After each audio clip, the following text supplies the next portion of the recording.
He was the divine demon, a monster so powerful his sword was said to split the heavens themselves. The entire martial world feared his name until the day he finally died. But instead of disappearing, he reincarnates in the body of a sickly guy from a fallen family. Now the strongest martial artist in history is trapped inside a weak body slowly losing its mind. Surrounded by enemies, mocked by everyone, and haunted by madness itself, he must rise once again from the bottom. One day, a massive bloodbath occurred. The protagonist stood among the slaughtered, blood-drenched people. He found himself facing his remaining 3 opponents and abruptly drew his sword from its sheath. Namgung exclaimed, "This freak is clearly exhausted now." He is the head of the Namgung clan. Beside him stood the abbot of the Shaolin monastery, Gin, and the leader of the Huaguang mountain sect. Namgung shouted that they must kill him right now. Qian exclaimed that now only they remained. He glared at them menacingly and raised a wind. At that moment, Gin tensed up and exclaimed, "A spell that means endless life or endless light," which is why Buddhists often use it as a greeting, wishing each other longevity and radiance. He shouted for everyone to prepare and came face to face with the protagonist. He struck him with incredible force, causing Jin to fall to the ground and scream, "May he be damned, divine demon." He used his great Buddha palm and directed a bright magical light towards Qian. Qian had expected such a bright flash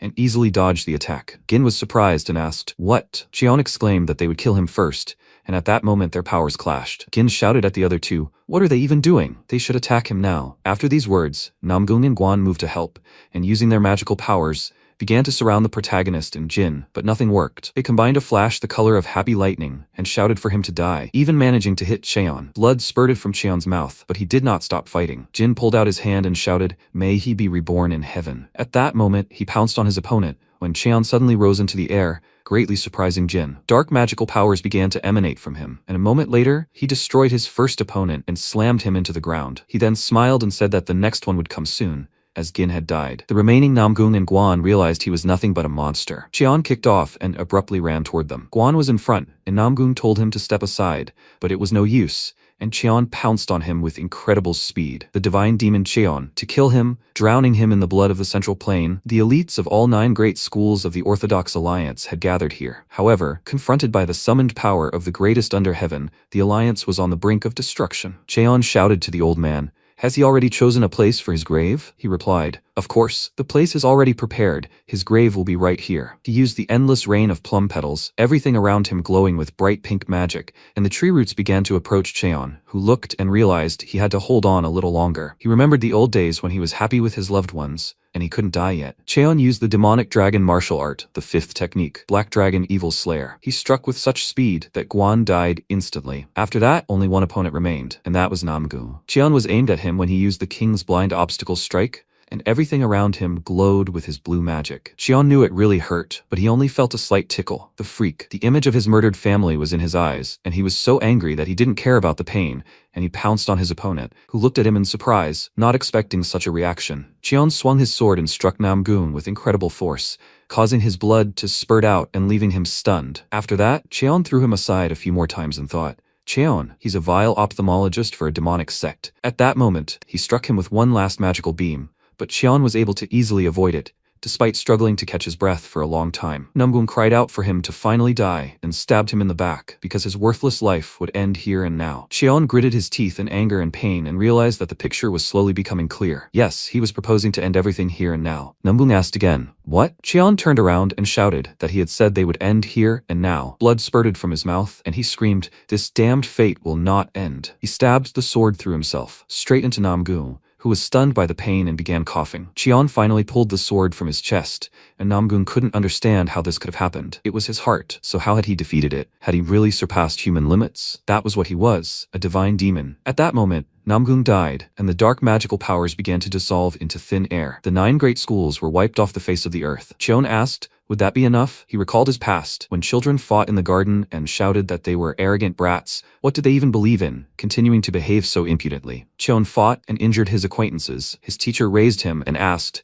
He gave them a good beating. His life flashed before his eyes. It was a long time ago. How strange it was to see his mentor's young face again. Yes, his path in the world of martial arts began right here. Initially, he simply tried to survive every day, but then he had to wander the world, relying entirely on his sword. To survive today, he had to kill someone, and so the endless cycle of meaningless deaths continued. Is there even any meaning to such a life? Is life really that fleeting? The girl told him she understood how he felt. She too argued with people in the marketplace every day, and if he didn't see everyone as his enemy in this place, he wouldn't last long here, and calming her younger brother and sister every time they begged for special side dishes was no easy task either. But in moments like these, they looked incredibly sweet. When her parents passed away and she gave up, they gave her the strength to live, so she could start a new life. She asked why he couldn't find the same meaning for himself, to find the will to live. He screamed because he wanted to live with them, but they became the reason for life for someone who knew nothing in this world except killing. He raised his sword again for action, and this wandering life without a home began again. What was the meaning of his life? He recalled the facial features of that very girl, and tears welled up in his eyes. He began to cry and realized they had already been here. The path of slaughter he had walked alone for 15 years. Despite his sword becoming dull and countless wounds appearing on his body,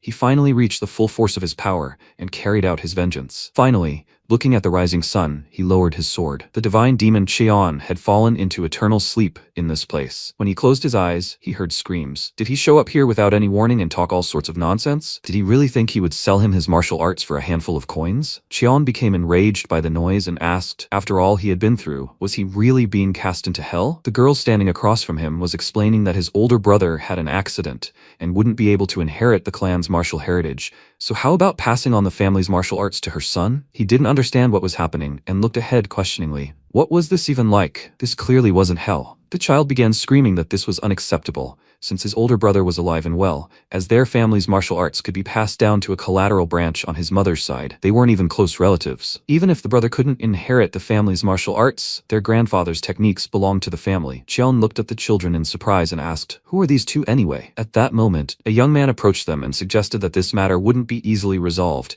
and that he would make a proposal. Cheon asked again, "Proposal?" He replied that he had heard that the Manhwa family was in such dire straits that he had difficulty feeding even these two children, so he would bet money, and his stake would be the family's heritage. Then they'll fight, and the winner will take all. What does he think about this? And his little brother started shouting, "What is he talking about?" Because of his madness, their older brother couldn't even start training. Does he really think they'll fall for such an obvious trick? The boy chuckled and said they were talking too much, when Cheon suddenly asked in surprise, "Who is this Munjin?" His brother and sister were dumbfounded, and Cheon announced that he was the divine demon Cheon. At that moment, there was an awkwardness between them, and no one understood what was happening. At that moment, his interlocutor asked again, "What? Who is he?" Cheon replied that he was dubbed a divine demon. He asked again, "A divine demon? This is no longer funny. Why doesn't he go further and call himself the Lord of the Underworld? This guy is the second son of the Blue Flower Trading Guild, Dobo." The children also didn't understand why he said something like that right now. His sister was also angry, and at that moment, people assumed that his mania was getting worse day by day. With such a family heir, the fate of the Yoma clan was already sealed. She says these words out of her family affection for them.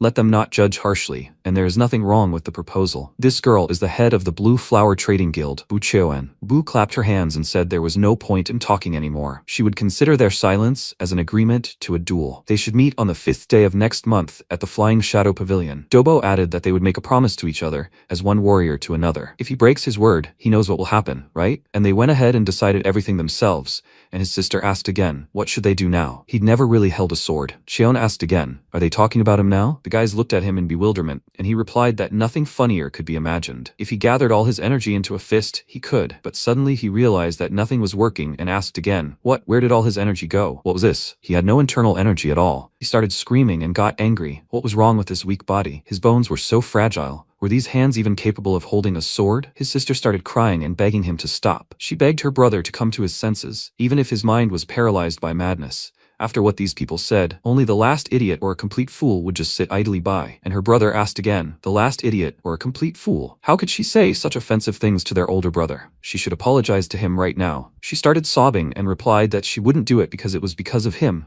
that their parents died. Cheon was dumbfounded as he tried to figure out what was going on, and his sister ran away from the scene. His brother turned to him and said that, although he didn't remember, this happens often, so please let him be understanding. Let him forgive, but he will leave first. Cheon realized that the children treated him like a madman and that it was all very strange. Sometime later, evening came, and he clearly remembered beheading the head of the Namgun clan. And because his heart was pierced through, it was unbearable pain for him to even take a single breath. He had avenged his family and his younger brother and sister, so he should have calmly closed his eyes and retired. But why did he end up in this body? What even happened? And who are these kids who look exactly like Seokjun and Yeju? No, first of all, why do they consider him crazy? What kind of nonsense is this? At that moment, a familiar face ran up to him and shouted, young master, did he leave the residence again when he was so unwell? Does he even know how worried he was about him? Cheon asked again. Who else was he? He saw that he knew him. The boy was surprised and asked again, What? It seemed he had been overcome by a wave of madness again, and he was therefore accepting an explanation. This was Masok, a servant of the Yomwa clan. Once, thanks to their exceptional talent for wisdom,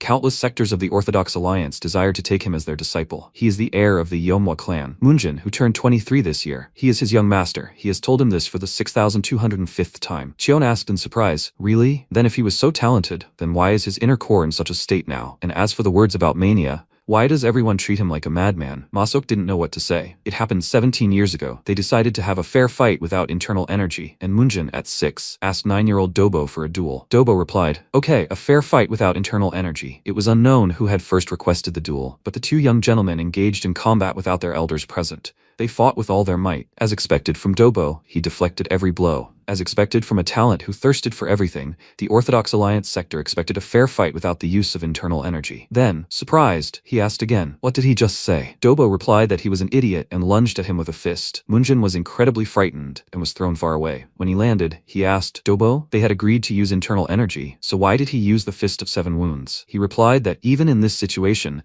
Munjin still called him brother. As he'd already noticed, he used the 7 Sex Gongdong Fist, and they say one blow like that is enough to leave serious consequences.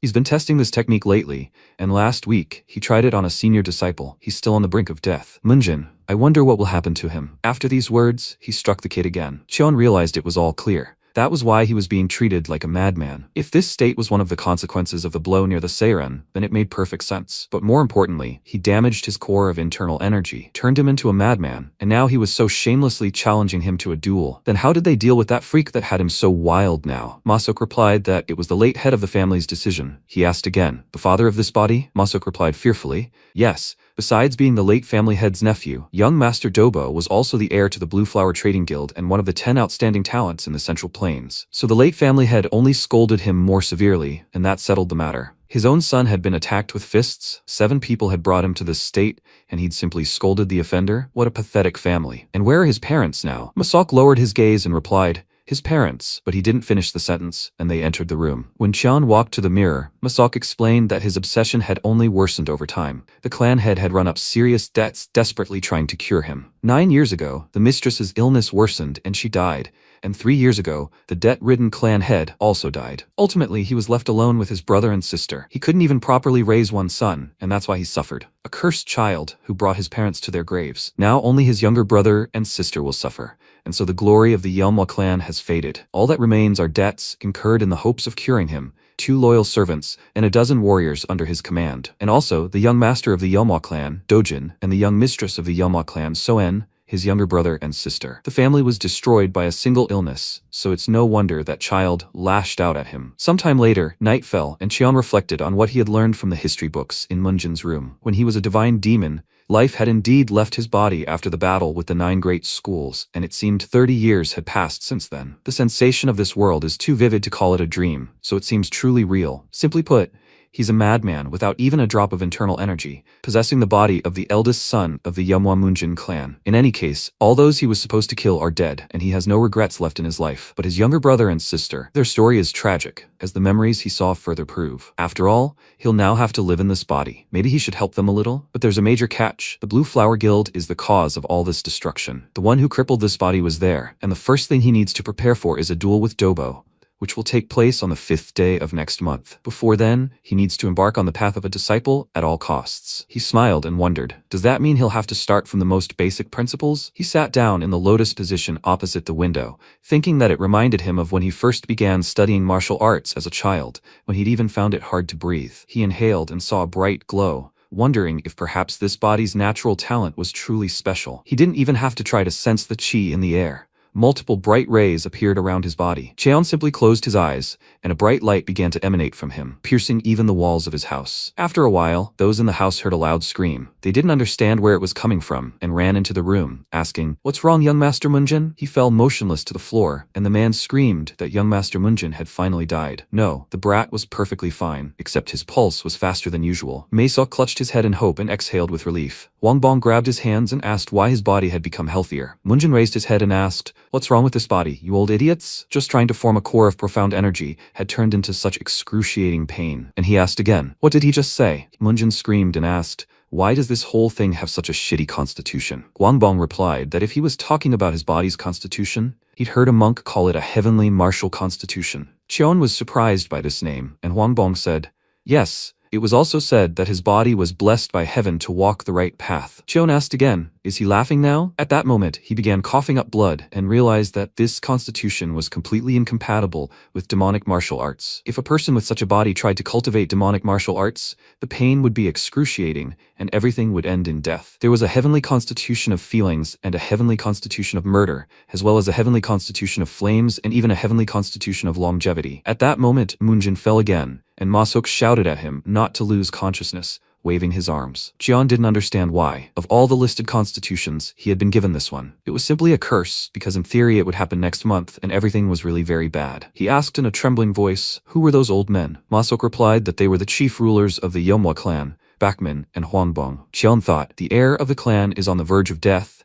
and they have such expressions on their faces. Huangbong said that the young master's condition seemed to be worsening every day, and he thought they should prepare their hearts for the worst. Cheon reached out to him, his trembling hand angered by his words. They shouted at him not to move anymore, but Cheon decided to fight, because he didn't want to die at all. After a while, it started raining, and Ma-seok, who had met Cheon, shouted, young master, he's been lying in his room for 3 days straight. Wait, is he sure he's okay? Cheon thought about how he'd been bedridden for 3 days, and that with this damned body, he'd die before the day of the duel arrived. He told him to turn down the volume, saying that he was making him look bad, and more importantly, if he was going to the duel, he'd need a sword. He should bring him some swords now. Ma-seok looked at him in bewilderment, then said that they were currently in such a situation that they might not have anything to eat tomorrow. So where would they get the extra coins to buy a sword? Cheon asked irritably. Is there really no money left in this damned house? Ma-seok replied, yes. They were currently having to borrow money from the money-lending house of occultists, Chain and Tiger Claws. Because of their incredibly high interest rates, their debts had become enormous. Cheon thought that this was truly a fallen family. It seemed like he would have to solve his financial problems first, right? He asked again. I see. In that case, asking for a little more debt would really be a big deal? Ma-seok was surprised and asked, what did he mean? Wait, was he going to borrow more money? Was he seriously talking about this now? Cheon ordered him to stop wasting his time and go and send a message to those old men. He should also write that he was going for a walk. While a thunderstorm raged outside,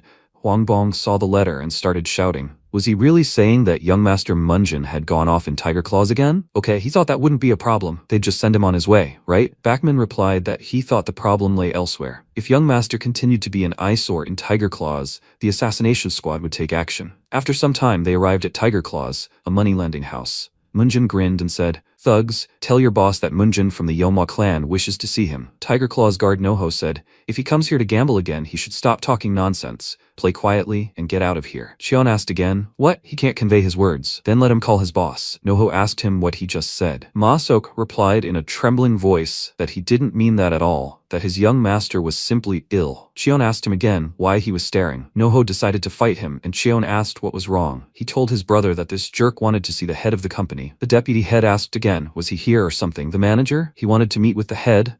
But why? Cheon replied that he was going to borrow some more money from him. The guy said so he was their client. He was the deputy head of the tenacious tiger cohorts named Junbo. If it was about borrowing money, he didn't need to meet with the head. He should go inside. Cheon and Ma-seok followed inside, and a crowd of guards escorted them. Ma-seok told the young master to please come to his senses and go home, because he didn't like this whole idea. Cheon replies that they've already come so far, so why does he keep asking him to come back? Ma-seok replied that a few days ago, the tea house owner, Madam, saw one of the leaders of Tenacious Tiger Claws get into a fight with a scoundrel, and in the blink of an eye, he sat on his chest, beating him on the spot. He heard that he was an incredibly skilled martial artist who had mastered the double-killing technique, Great Heaven Killing the Moon. He asked again, what did he say? Double killing what? He replied, double killing technique, Great Heaven Killing the Moon. Cheon asked again, so what? What did he think he should do? At that moment, one of the opponents said he saw that his servant had quickly figured out what was going on. But what could he do? It was too late for him to go back. Cheon tensed at that moment, and one of them raised his fist, signaling that they could begin the fight. Cheon asked again, so he had planned to do this from the very beginning? He replied that there was no way he could have killed the eldest son of the Yeomwa clan at the main entrance,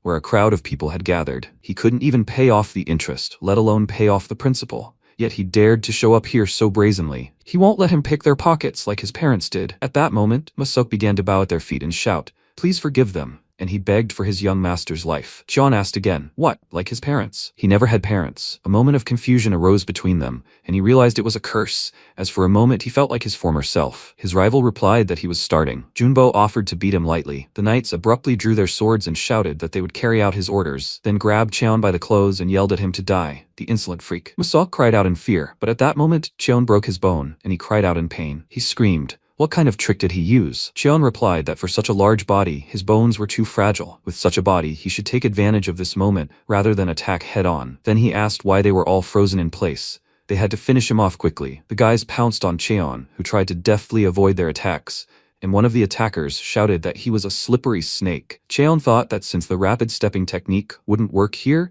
it was the best choice for attack. So he gritted his teeth in anger and punched his opponent, who fell in a pool of his own blood. They cried out that he was a bastard and pounced on him again, who managed to jump into the air and, after a few deft moves, attack his opponent. He asked, "What's going on?" When he delivered the finishing blow, he flew to the side, and the remaining guys tried to rise from their knees. Masok asked in surprise, "Is he alright, young master?" Cheon asked again, "Can't he see?" He was actually more alive than anyone else. Masok exclaimed, "What the hell was that? And where did he learn martial arts?" He replied that it wasn't martial arts, but simply that his body had learned to react naturally after many years of living on the street. He asked again, "What? But young master, when did he even have time to live on the street? He has plenty of experience, but let him try to avoid it." At that moment, Cheon pounced on Junbo and used a bright beam of light.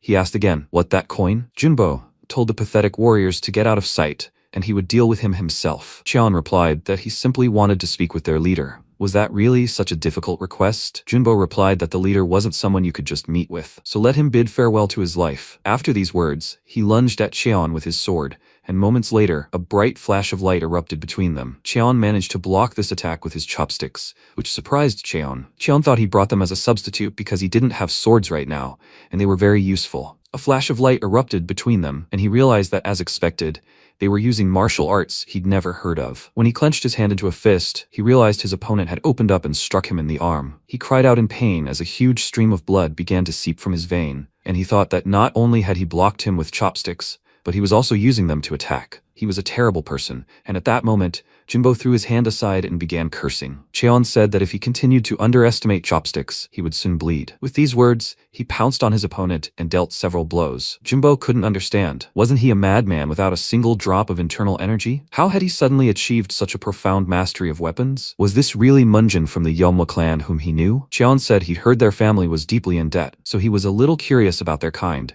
But he, with such superficial abilities, dared to brazenly extort money from them? Junbo was startled when Cheon brought the tip of his sword to him and approached. He replied that in that case, let him show him a taste of the martial arts he had looked down on. Junbo asked again, "What? When did he ever do that?" He exclaimed, "Enough jokes," and used the double killing technique, Great Heaven Moon Slaying. Cheon realized that those who had slapped him might be joking around, and at that moment, Junbo himself fell under attack. Cheon pounced on him with his fists, and Junbo couldn't understand how he'd concealed such strength until now. When Cheon punched him, Junbo exclaimed in a trembling voice, "How will he cope with the consequences?" Cheon replied that he hadn't come here to listen to threats, and if he says what he wants to hear, he might live a little longer, so he'll repeat his request once again. Will he lend him some more money? After a while, Cheon looked up and realized he hadn't had this much fun in a long time. Masok shouted, "Young sir, with such fragile health, smoking tobacco is bad for him." Cheon muttered, "What a waste." When they sat down to talk, he asked what exactly they were interested in. He replied that, basically, he wanted to know why they, the idiots who never work at a loss, had suddenly started supporting the Yeomwa clan so zealously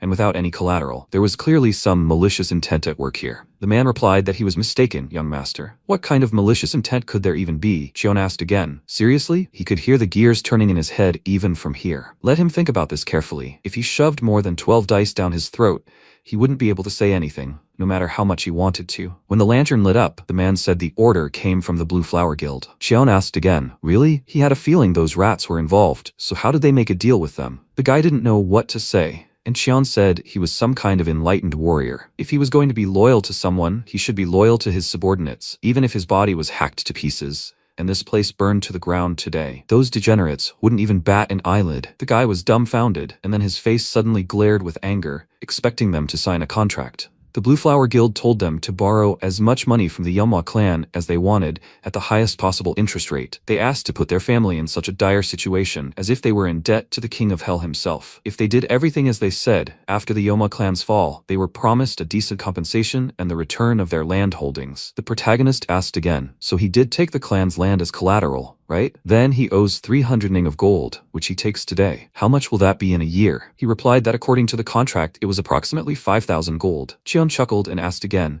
what are they? Clowns who know how to make people laugh. Well, okay, now they'll move on to another question. Who are they? He asks about the freaks who provide them with protection. The guy said they are part of the unorthodox forces of the Four Heavens, a squad of shadow assassins. The elder asked again, a squad of shadow assassins? Was such an organization part of the Union of Four Heavens? He replied that he heard they joined recently. The Union of Four Heavens is a vile company. And at that moment, Masok whispered in Cheon's ear, young master, is he talking nonsense again, as if he'd ever crossed paths with him? Cheon asked him not to mince words, as he was too lazy to explain. But why hasn't the freak he sent for the money come yet? The guy asked him to wait a little longer. After some time, the guy came running with a chest of money and shouted that there were exactly 300 nyans in it. Cheon was surprised and said that this was just fine and that was enough. He called Masok and said he wasn't leaving. Masok asked again, was he really going to borrow more? Cheon said he should stop flapping his tongue and just take the money. After a while, a heavy rain began to fall and everyone went outside. Cheon asked them not to forget to record this loan in his ledger. As soon as he dealt with their large clients, the Blue Flower Guild,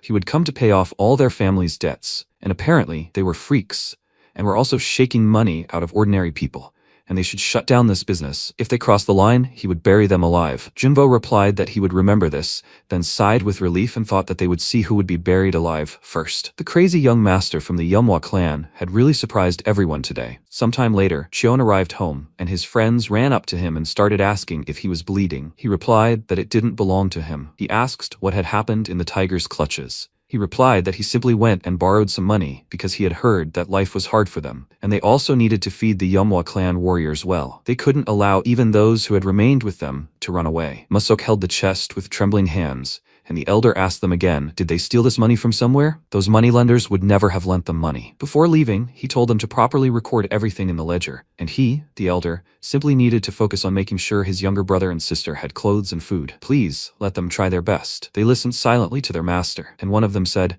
can such madness really exist in the world? Wangbong didn't even know what to answer him and just chuckled. When Cheon entered the room, he lit all the candles and said that he never had parents and therefore wasn't sure what to say. For now, the money issue was more or less resolved, so there was no need to worry too much about everything. From now on, he would take good care of his brother and sister, as well as the rest of the family, so they can rest easy now. In a few days, he had a duel with that freak Dobo, and he would have to fight him because the Manhwa clan's secret martial art was at stake. But they didn't need to worry, because he would break that Guan's neck. The guys watched him from the sidelines and smiled. After a while, a new day dawned, and work was already beginning to boil in the estate. One of the workers threw a wooden box on the ground and shouted, what did he say? Masok noted that everyone had worked hard, and the guy said, stretching out, that the box was so heavy that he felt like his back would break in half. But the main thing is that they brought everything, so now they can have a drink and rest a bit. When Cheon left the room, he shouted that everything had been delivered. 50 jin, 80, and 110. They all arrived so on time. Masok asked again, but what was he going to do with all this? The warriors were sweating profusely while they were carrying them. Cheon opened the box and saw the sword, wondering what he thought one could do with a sword. Of course, one should wield it. He grasped the sword in his hands and thought that first he should start with the easiest one, 50 jin a day. When he tried to lift it, he dropped it right to the ground because of its weight. Masok asked again, was he planning to swing such a heavy thing? Although he had foreseen this, he never expected that he wouldn't be able to lift even the lightest sword. This body was too rotten, but he couldn't give up. His entire body trembled, and he repeated that even if he had to grab it with both hands, he would lift this sword no matter what. And stop looking at him. Let him go and do what he ordered him to do, and let him cook him meat dishes from now on. Masok remained silent, and after a while said that he was simply worried about him. When Cheon began swinging his sword in his room, he realized that he had exactly 2 weeks left until the duel. His current practice was the heavenly martial constitution, and it was completely incompatible with the demonic arts his teacher had taught him. Therefore, his last remaining option was the technique imparted to him by a close friend of his teacher, the 9 Swords spell. He swung his sword and used this technique, knowing that now it was his only way to survive. He concentrated and prepared for battle. After some time, Dobo waved his wand and declared it amazing that Munjin had defeated the Tiger Claws gang. His subordinates replied that, according to the reconnaissance squad, they would be unable to move for approximately 2 weeks. He was surprised since Munjin had no core, so how had he managed this? Even with rot, he still retained his value. so now he should prepare a gift for their dear young master, Moonjin. He tossed the tool aside and realized he was eagerly awaiting the day of the duel so that he could come here and reveal all his hidden qualities. The protagonist had worked hard and trained diligently. A heavenly martial constitution, if it was a body bestowed by the heavens themselves, it should be able to withstand something of this nature. After some time, Cheon realized that Masok had prepared everything he had asked for. His body trembled, and beads of sweat trickled down his face from exhaustion. He exhaled and realized it was time to begin. He used the 9-sword steel spell, the first tactic being a swift thrust. Raising his sword, he always thrust forward, and no one will dare to block his path. He swung his sword and chanted. The second tactic is the sword of destruction. No matter how he does it, he will destroy everything in his path. He gripped the sword firmly in his hands as he held it, and a stream of water flowed down his face. Tactic 3 is crossing the heavens. Even if it's energy, the heavens are small because there are fewer of them. He was very tired at this point, holding the sword, and cried out that his back really hurt. After that, he decided to move on to the next step and grabbed the whip. Swinging it, he began to undergo the next tests. This was the fourth tactic, the sword of cleaving the void. No martial art can withstand this sword. Even complex techniques can ultimately be defeated by the simplest sword. He realized that none of them had hit and suddenly exclaimed. When he managed to smash several fragments, he used the fifth technique, Sword Killer. Even if there were crowds of enemies before him,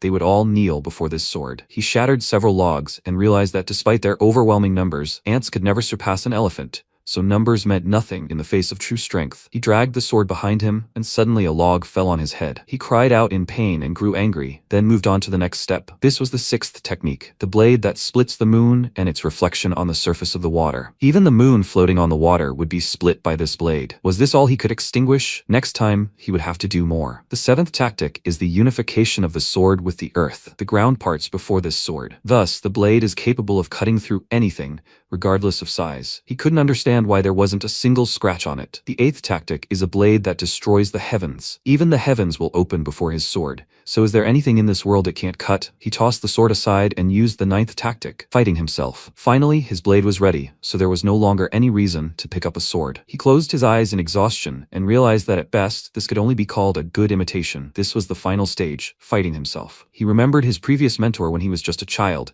and his mentor asked him if he remembered. Cheon replied that he remembered everything, but did such a mediocre swordsmanship deserve the name martial art? Even the explanation of his steps was utterly ridiculous. He cuts through the earth of the sky and even cuts himself? It seemed like these phrases were made up by a child to sound as cool as possible. The mentor replied that he couldn't deny it, but could he really allow the legacy passed down by his close friend to sink into oblivion forever? He couldn't inherit this martial art of swordsmanship, so he would do it in his stead, because he was the only swordsman who could cross swords with him on equal terms. Cheon asked again, "What? Even without a single drop of profound energy?" He replied that he probably used the steps of refining profound energy, since those who had already joined the sects of the Orthodox Alliance couldn't properly master it, and he urged him to pass it on to someone who hadn't yet embarked on the path of apprenticeship. Steps of refining profound energy. What kind of trashy skill is that? The mentor flicked Cheon's forehead and yelled that he was just stating dry facts and should shut his mouth. Cheon grabbed his paws and replied, "Okay, basically, they're back to where he was before. If he swung this sword 1,000 times, his body would change, and if he swung it 100,000 times,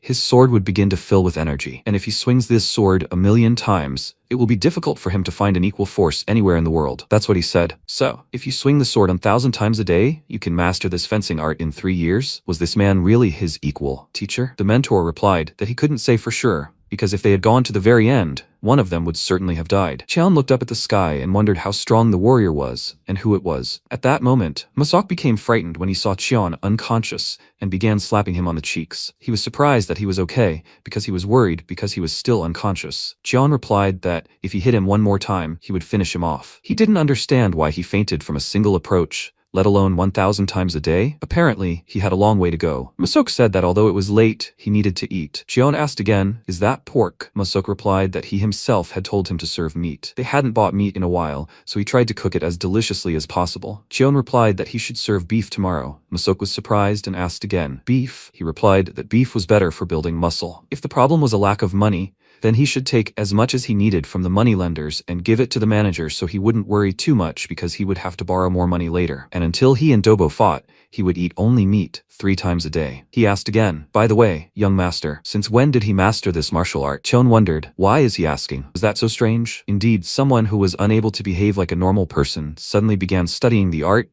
They would also think it was strange. Masok replied, "No, he was just a little surprised. He thought he knew nothing about martial arts." But suddenly, he smashed the bandits with a tiger's claws and set out to master the terrifying art of swordsmanship. Cheon swallowed and replied that he'd already told the kids this, so he'd tell him too. He wasn't really a son of this Munjin house. His true identity was a divine demon. Masok exclaimed that if he was going to spout nonsense, he'd better refrain. As for his fears, he was worried that he'd lose his memory again, as if he'd become a different person and suddenly vanish without a trace. But couldn't he say he intended to abandon the Yeomwa clan? Cheon replied that he would never leave the family, at least not until the Yeomwa clan became the best martial arts family in Sacheon, and he had nothing better to do. Masok asked again. The best martial arts family? Cheon confirmed his thoughts, and Masok didn't understand what kind of absurd statement that was. Cheon flicked him on the forehead, causing a lump that was extremely painful. Cheon told him that if he was hanging around, he should leave. Masok replied that he was obeying his orders and immediately ran off. Cheon mused that if the Yeomwa clan became the best family in martial arts, he would also be satisfied with that result. Sometime later, the elders discussed the duel between Dobo and young Master Munjin in 10 days. That monster would definitely try to take young Master Munjin's life, and then he would come for the imperial inheritance bestowed upon the Yeomwa clan. Perhaps they should flee from here. Another elder was surprised and asked, "What's he talking about?" He tried to persuade him to think about it himself. Could they really allow the 2 remaining heirs to suffer as well? After some time,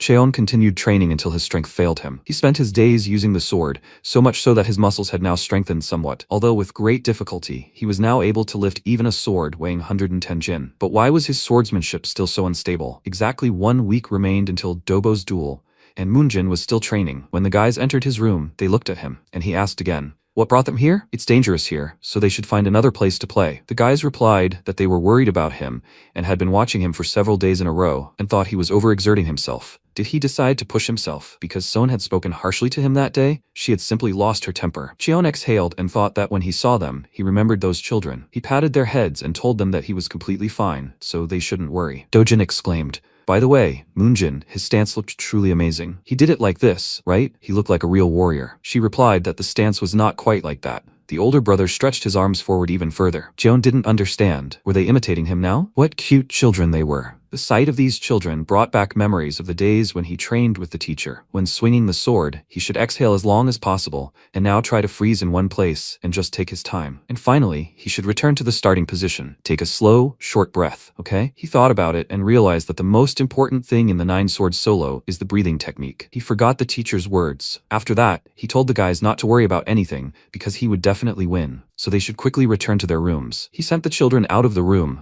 and they looked back in surprise. After that, they laughed, wondering if he was really okay. After some time, a heavy rain passed. Cheon looked out the window and thought that when swinging the sword he should exhale for as long as possible, then freeze in place, but under no circumstances should he rush. Returning to the starting position, he needs to exhale, and this should be a short, slow breath. The 5th tactic, the sword killer, releases all the internal energy accumulated in the body at once. This is success. He rejoiced, looking up and realized that the steps of despair of internal energy is a technique that allows you to create internal energy through direct body movement. Unlike other techniques that circulate energy through meditation, the steps of refining internal energy were classified as a low-level martial art, requiring the development of energy channels. But to effectively utilize these steps, a stable breathing technique is essential. Compared to the time when he struggled to even swing a sword, his body gradually stabilized thanks to the breathing technique appropriate for this martial art. Practicing this swordsmanship technique dozens of times, the core, which had been abandoned for several years, began to circulate internal energy again. Sometime later, during lunch, Masok was disturbed by an elder who asked if the young master was still training at his place.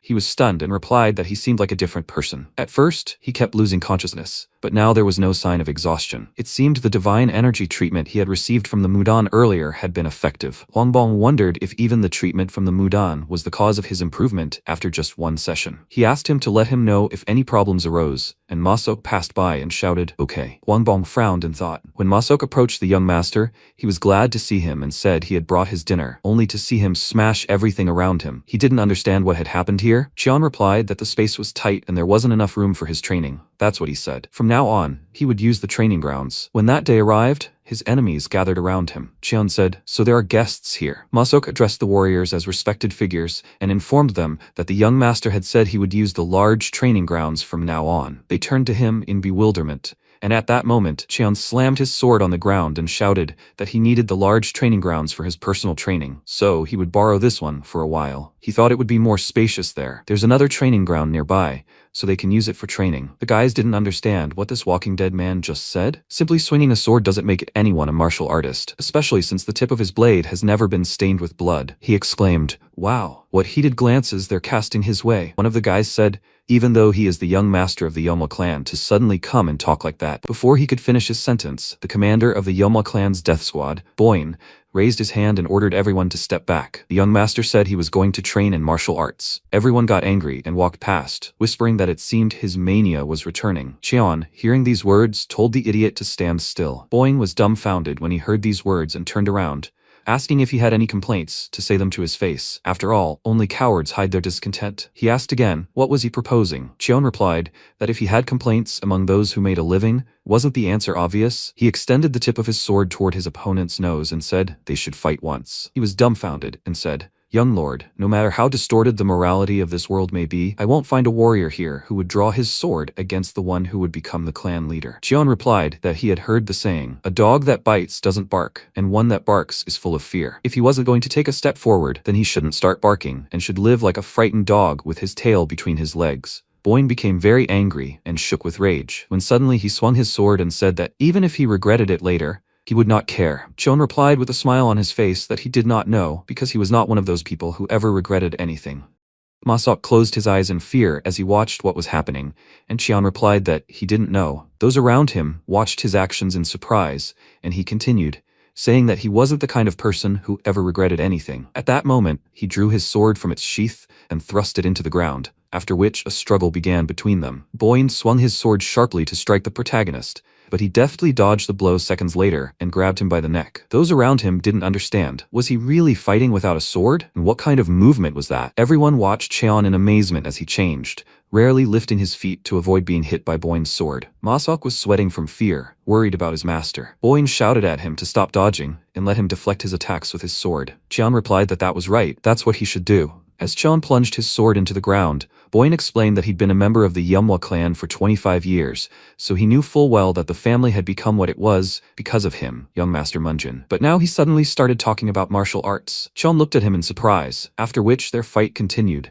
and Boyne shouted that he should know his place. Cheon swung his sword and used the 9-sword solo tactic, the second tactic, Sword of Destruction. At that moment, he tensed, and Boyne realized what had just happened. That technique that had momentarily caused his internal energy to lose its stability. Cheon replied that what he'd said was true, but at that moment, he punched him right in the face, drawing blood, and Boyne began to fall to the ground. Cheon said that from now on, everything would be different. Boyne couldn't understand how this was even possible. His once clouded gaze had become completely different. These were the eyes of a true warrior, burning with determination, and he fell to the ground from a powerful blow. Everyone was surprised that young Master Munjin had won, and their mouths dropped open in shock. Boyne's friends ran up to him, asking if he was okay. Cheon asked, "No one has any complaints now, right?" One of the guys yelled that it was cowardly. Cheon turned around and asked, "What?" The guy replied that he knew Boyne couldn't hit him, young master. Boyne yelled at him to shut up at that moment, and rising from his knees, declared that this was his defeat. After a while, Boyne stood up and said he had taught him a lesson. Cheon replied if he'd learned it in 100 tries, he could go free. At that moment, he waved and told everyone to get out of the way and go train on the nearby training ground. Many of the guys left,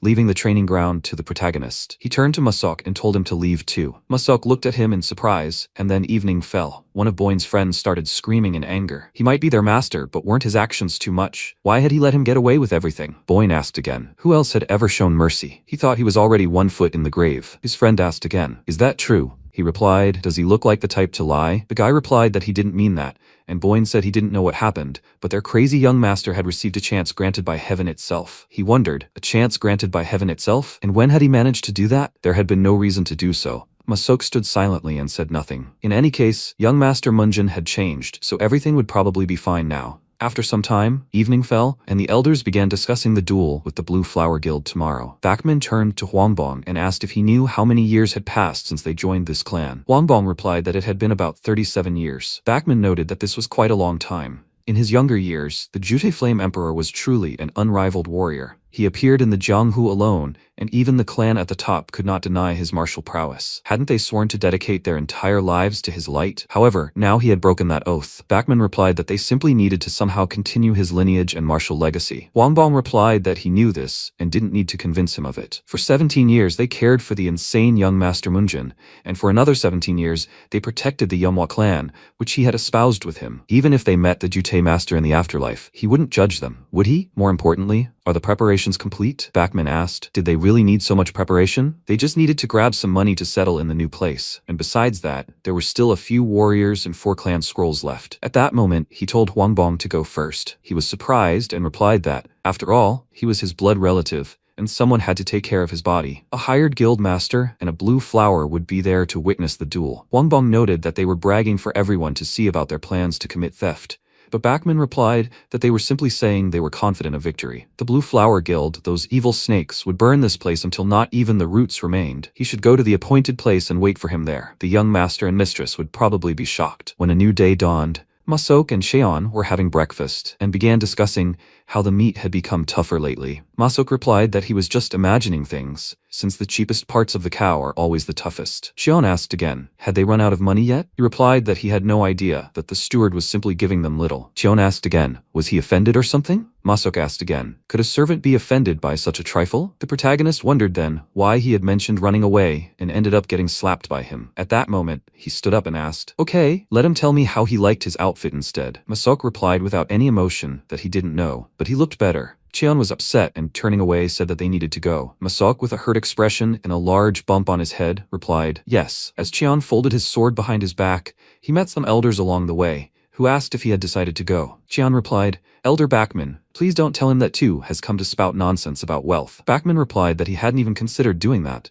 And Cheon asked again, oh really? Well then, let him wait here. He'll quickly dispatch those damned thieves in return. He replied that he would go with him, and an awkward silence ensued. Cheon realized the old man was very worried about him, but he would crush his opponents no matter what. Maybe the problem is that old people are naturally overly nervous about everything. Finally, when they reached the gate, Cheon confidently told everyone to follow him. After a while, a crowd of people gathered in the arena. This was supposed to be a duel to settle the dispute between the Blue Flower Guild and the Yomhwa clan. Those who wanted to place bets could hurry here. People were wondering what the betting odds were. Both men were neck and neck, so if he bet on the winning side, he would get half the payout. That sounded pretty good to the average person. They were discussing whether, if it was a martial arts match, it wouldn't be better to bet on the Yomhwa military family rather than the merchant guild. One of them decided to bet 2 nans of silver on the young master of the Yomhwa family. At that moment, people began shouting when they saw the young master and looked at him questioningly. Cheon walked confidently, nibbling on a sweet candy. The guy about to place a bet asked himself if he could cancel his 2 nans of silver bet on the Yomhwa family. Cheon grinned and told Bachman, watch it. He said he wasn't late. Bachman replied that he was eating so much before the fight,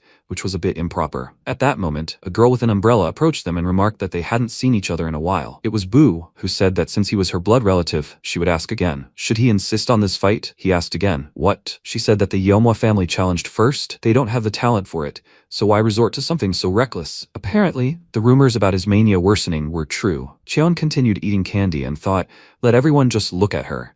She's talking as if this is a duel for her body. It seemed he had no choice but to pay in kind. He said there was no way the merchant guilds could take the Yomhwa family's secret martial arts from them, so he had to fight. Those around him began to wonder. What? They wanted to get their hands on a military clan's secret martial arts? Are the Blue Flower Merchant Guilds such a rotten house? They have no idea what's going on here. Boo pulled out her fan and said she was curious to see how long he would remain so relaxed. At that moment, the host announced, attention everyone, Ikkan of the Gongdong sect will be observing the duel. This is a fight between the guild's successor and Blue Flower, Dobo, and the young master of the Yomhwa clan, Munjin. Under his watchful eye, they will fight with honor and fairness. Many people raised their hands and shouted for the fight to begin. Dobo chuckled and said he saw that he had received the items they sent. Cheon asked, what did he just say? Dobo replied that the outfit he was currently wearing was the battle uniform of the Fire Emperor of the Yomhwa clan. He personally sent it to him to celebrate Munjin's return. Cheon asked, what is this? So, after the duel, he will have to return the rest? At that moment, he drew his sword and held it above himself. The people were surprised that the young master of the Yomhwa clan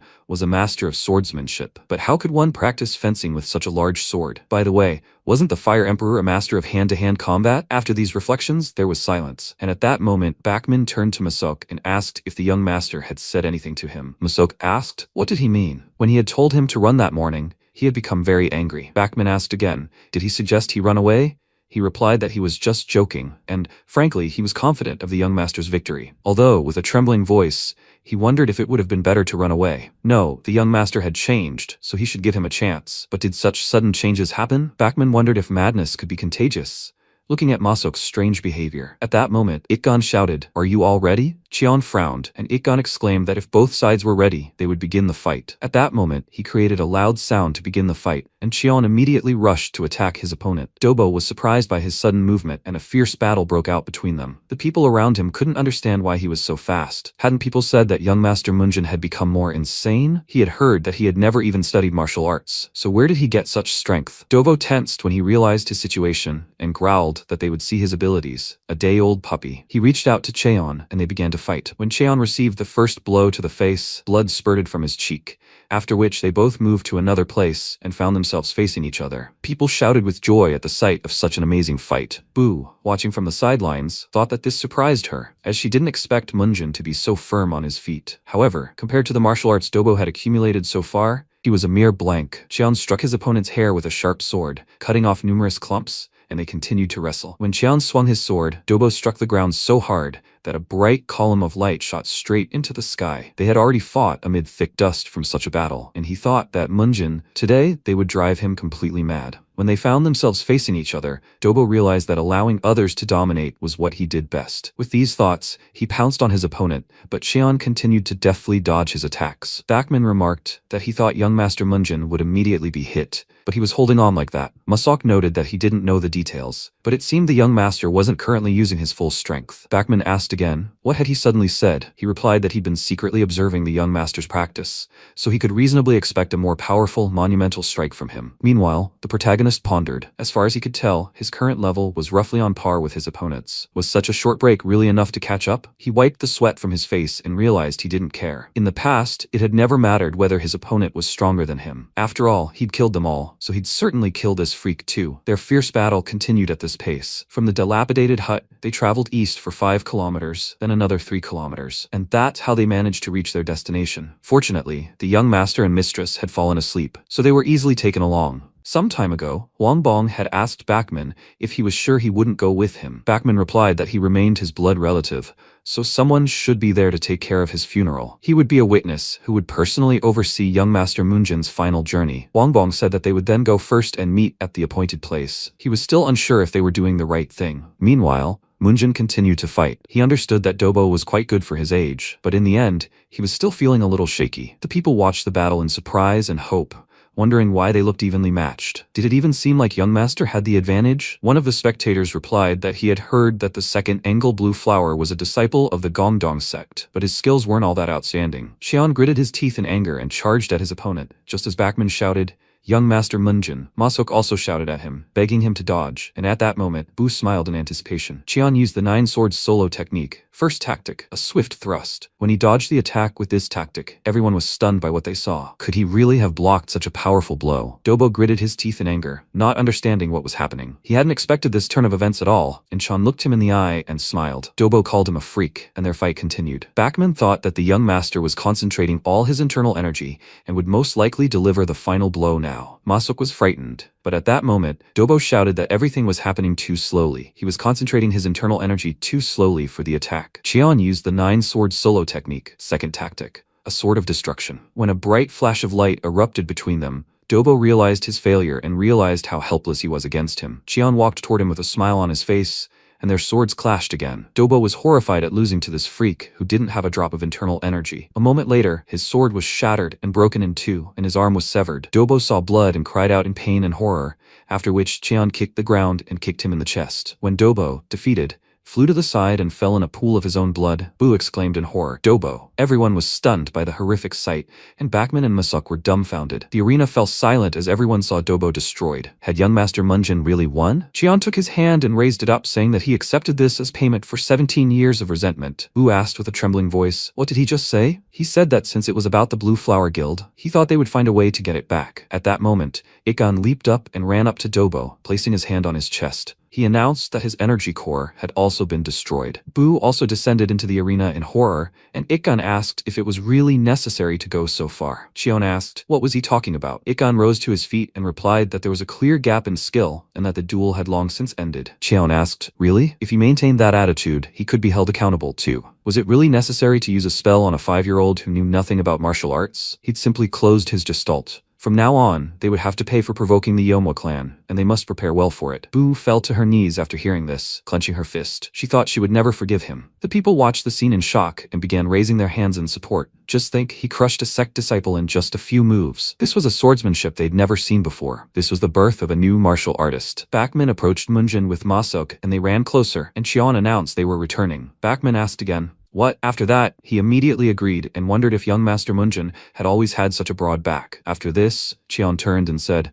by the way, manager, about that. But before he could finish, Bakman wondered if he'd guessed they were planning to run away. He'd said he was talking about the gold he'd entrusted to him. Had he already spent it all? Bakman laughed and replied, of course not, there's only a little left. Cheon said it looked like he'd have to look into the chain again, and the tiger's claws had gotten tougher lately. And one more thing, regarding Elder Wangbong and the other warriors, he didn't care if they decided to leave the clan. But if they tried to separate him from his younger brother and sister, they'd have to put their lives on the line. Meanwhile, Wangbong was with the young mistress and master, away from their clan. Soan was saying that today was the day of her elder brother's duel. How could he act like that? Dojin was also displeased and said he'd never forgive him this time. Wangbong asked them to stop and let him read the message that had arrived via carrier pigeon. When he read it, he explained that they were in a difficult situation. Munjin had won the duel, their escape plan had been discovered, and they must return immediately. The protagonist said thoughtfully, by the way, since they're on the topic of money, he thinks it's time to deal with the debt trap. Bakshin asked, the debt trap? He replied, right, he's talking about those idiots from the Bangho sect. He didn't think it was time to resolve this issue. He'll take care of everything himself. He, the manager of Do, must return to the residence. He replied, but still, he thought, even though the duel had shown that the young master wasn't the same as before, he still had some time. The next second, MC said, old man, he worries too much. He held out his hands and told him to try not to get involved with the Sosal sect squad under any circumstances. He replied, oh my good. He left. After that, Masok approached the protagonist and asked, young master, is he really planning to go to the Bangho sect like this? He folded his arms and replied, that's right. He doesn't want to put off the troublesome work. Then he turned around and, smiling, added, Masok, he just needs to stay behind his older brother and not worry about anything. Did he understand? He answered in the affirmative. After some time, the Bangho sect money lending house. Jimbo walked forward and asked, oh, is he here already? He thought that he really never thought he would see him again. He can't believe he crippled that idiotic second son at the Chonghua Merchant Guild. Then the protagonist said that he came to pay his bills. He walked further and added, it's kind of quiet here. Has their business gone down the drain or something? He replied that it's not like that. It's just that most of the players went to watch his fight, young master. He asked, everyone went to watch his fight? They guys must have bet on his fight too, right? The next second, Junbo and several of his subordinates bowed sharply. They shouted that they were apologizing. They didn't mean to be disrespectful, and he walked forward and said that he was sure they realized that the chances of him winning were higher, so they must have made a lot of money on their bet. Junbo said, yes sir. He thought, really? After that, the protagonist said, it seems they made a good amount of money thanks to him, but they're not going to keep it quiet, right? He thought, damn it, he's decided to corner them again. He replied, of course that's not true. They were just about to properly express their gratitude to him. He asked, is that so? He sat down at the table and added, excellent, he's glad to hear it. Then Jinbo looked at him and thought, unlike last time, a cold air had gathered around him. This is a real martial artist, burning with killing intent. Then the protagonist asked, so where is his boss? He wondered, why does he need him? The protagonist put his hand on the table and said he didn't like asking twice or thrice. If he didn't answer, he'd do it personally. Before he could finish speaking, the leader of the Bangho sect, Che Woonjol, entered the room. The MC looked at him and asked if he was their leader. Woonjol said his guys had told him about him. The protagonist asked if he'd asked to meet once, so why make things so complicated? Well, he has a pretty cute face, and that bug behind him, his lackey? The next second, Black Crow from the Sosal sect walked forward. Energy enveloped his body, and he said, he sees that this brat has no manners at all. So, that means he's the idiot who coveted their money? The MC frowned and wondered if he was from the Sosal sect. Then he asked, how dare he interfere in an adult conversation? Was he tired of living? In response, he laughed, and then suddenly jumped into the attack and shouted, well, he should try to kill him once. At that moment, Masok excitedly shouted, young master! And the protagonist twirled the wand in his hand and said that he didn't care whether he was from the Sosal sect or not. If he got in his way, then first he would earn a hole in his body. With these words, he threw the wand forward, piercing the attacker's arm completely. Then, Black Crow smiled and thought that he was some kind of little idiot, but he was quite an unusual guy. Then he said that he couldn't believe he pierced his arm with chopsticks. What an interesting kid. MC noted that this was not what he wanted to hear from a green idiot like him. The next second, Black Crow jumped into the attack again and told him to keep his nose in the air. The protagonist also moved forward, but with a sharp jump, he managed to dodge Black Crow's attack, whose fist punched a hole in the floor. From above, the protagonist asked what he was looking at. Black Crow looked surprised and then spun around sharply, slamming his hand in front of him, but the protagonist managed to dodge to the side and then smirked, and the attacker thought, "What the hell? How did this brat manage to dodge his attack?" Then MC declared that he would make another hole. Black Crow caught the stick flying towards him, but the momentum had already pierced his body. He dropped to one knee, while bodily fluid dripped from his injured eye. The protagonist approached him and asked, "How is it? Is the air flowing well?" He shouted.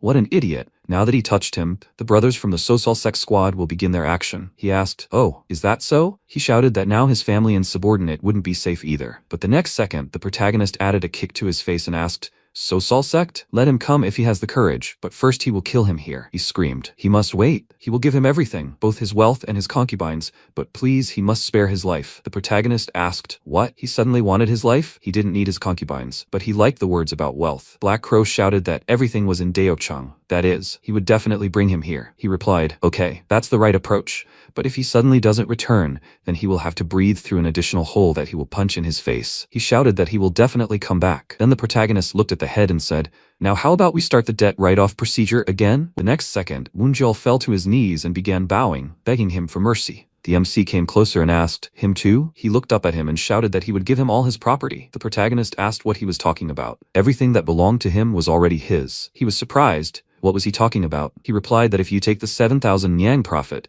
they took from ordinary people and add the cost of their lives, the idiots who constantly interfered in the affairs of a military family, wouldn't that amount equal his entire fortune? He said that in that case, he would give him his entire fortune. But the next second, the MC left a hole in the man's head and noticed that he didn't understand human speech at all. Why did he keep repeating that he would give up what was already his? Then the leader fell lifeless to the ground, while those present watched perplexed. Then the protagonist turned around and asked when the next person in line after that idiot would arrive. Junbo stepped forward and said he was the deputy head. He asked, He didn't know. Then Junbo bowed and shouted, "That's right. He's asking, please. He must spare his life. From now on he will live a righteous life, so he begs him to give him a chance." And the protagonist sat down at the table and folding his arms, said, "Well fine, he can live." After that, he placed the documents on the table and asked, "So what is the current net worth of that dead man? If you add up the value of the house, the kyoban, and all the cash, it comes to about 4,000 nyang in gold. Then what are the assets of the moneylending house?" Junbo raised his hand and said, "Taking into account all the establishments, at least 10,000 nyang in gold, and a separate payment of 500 nyang in gold to the Sosal sect must be made this month." Then MC began to read the document and said, "Okay, they'll look into it. The entire fortune of the Bangho sect leader is 4,000 nyang,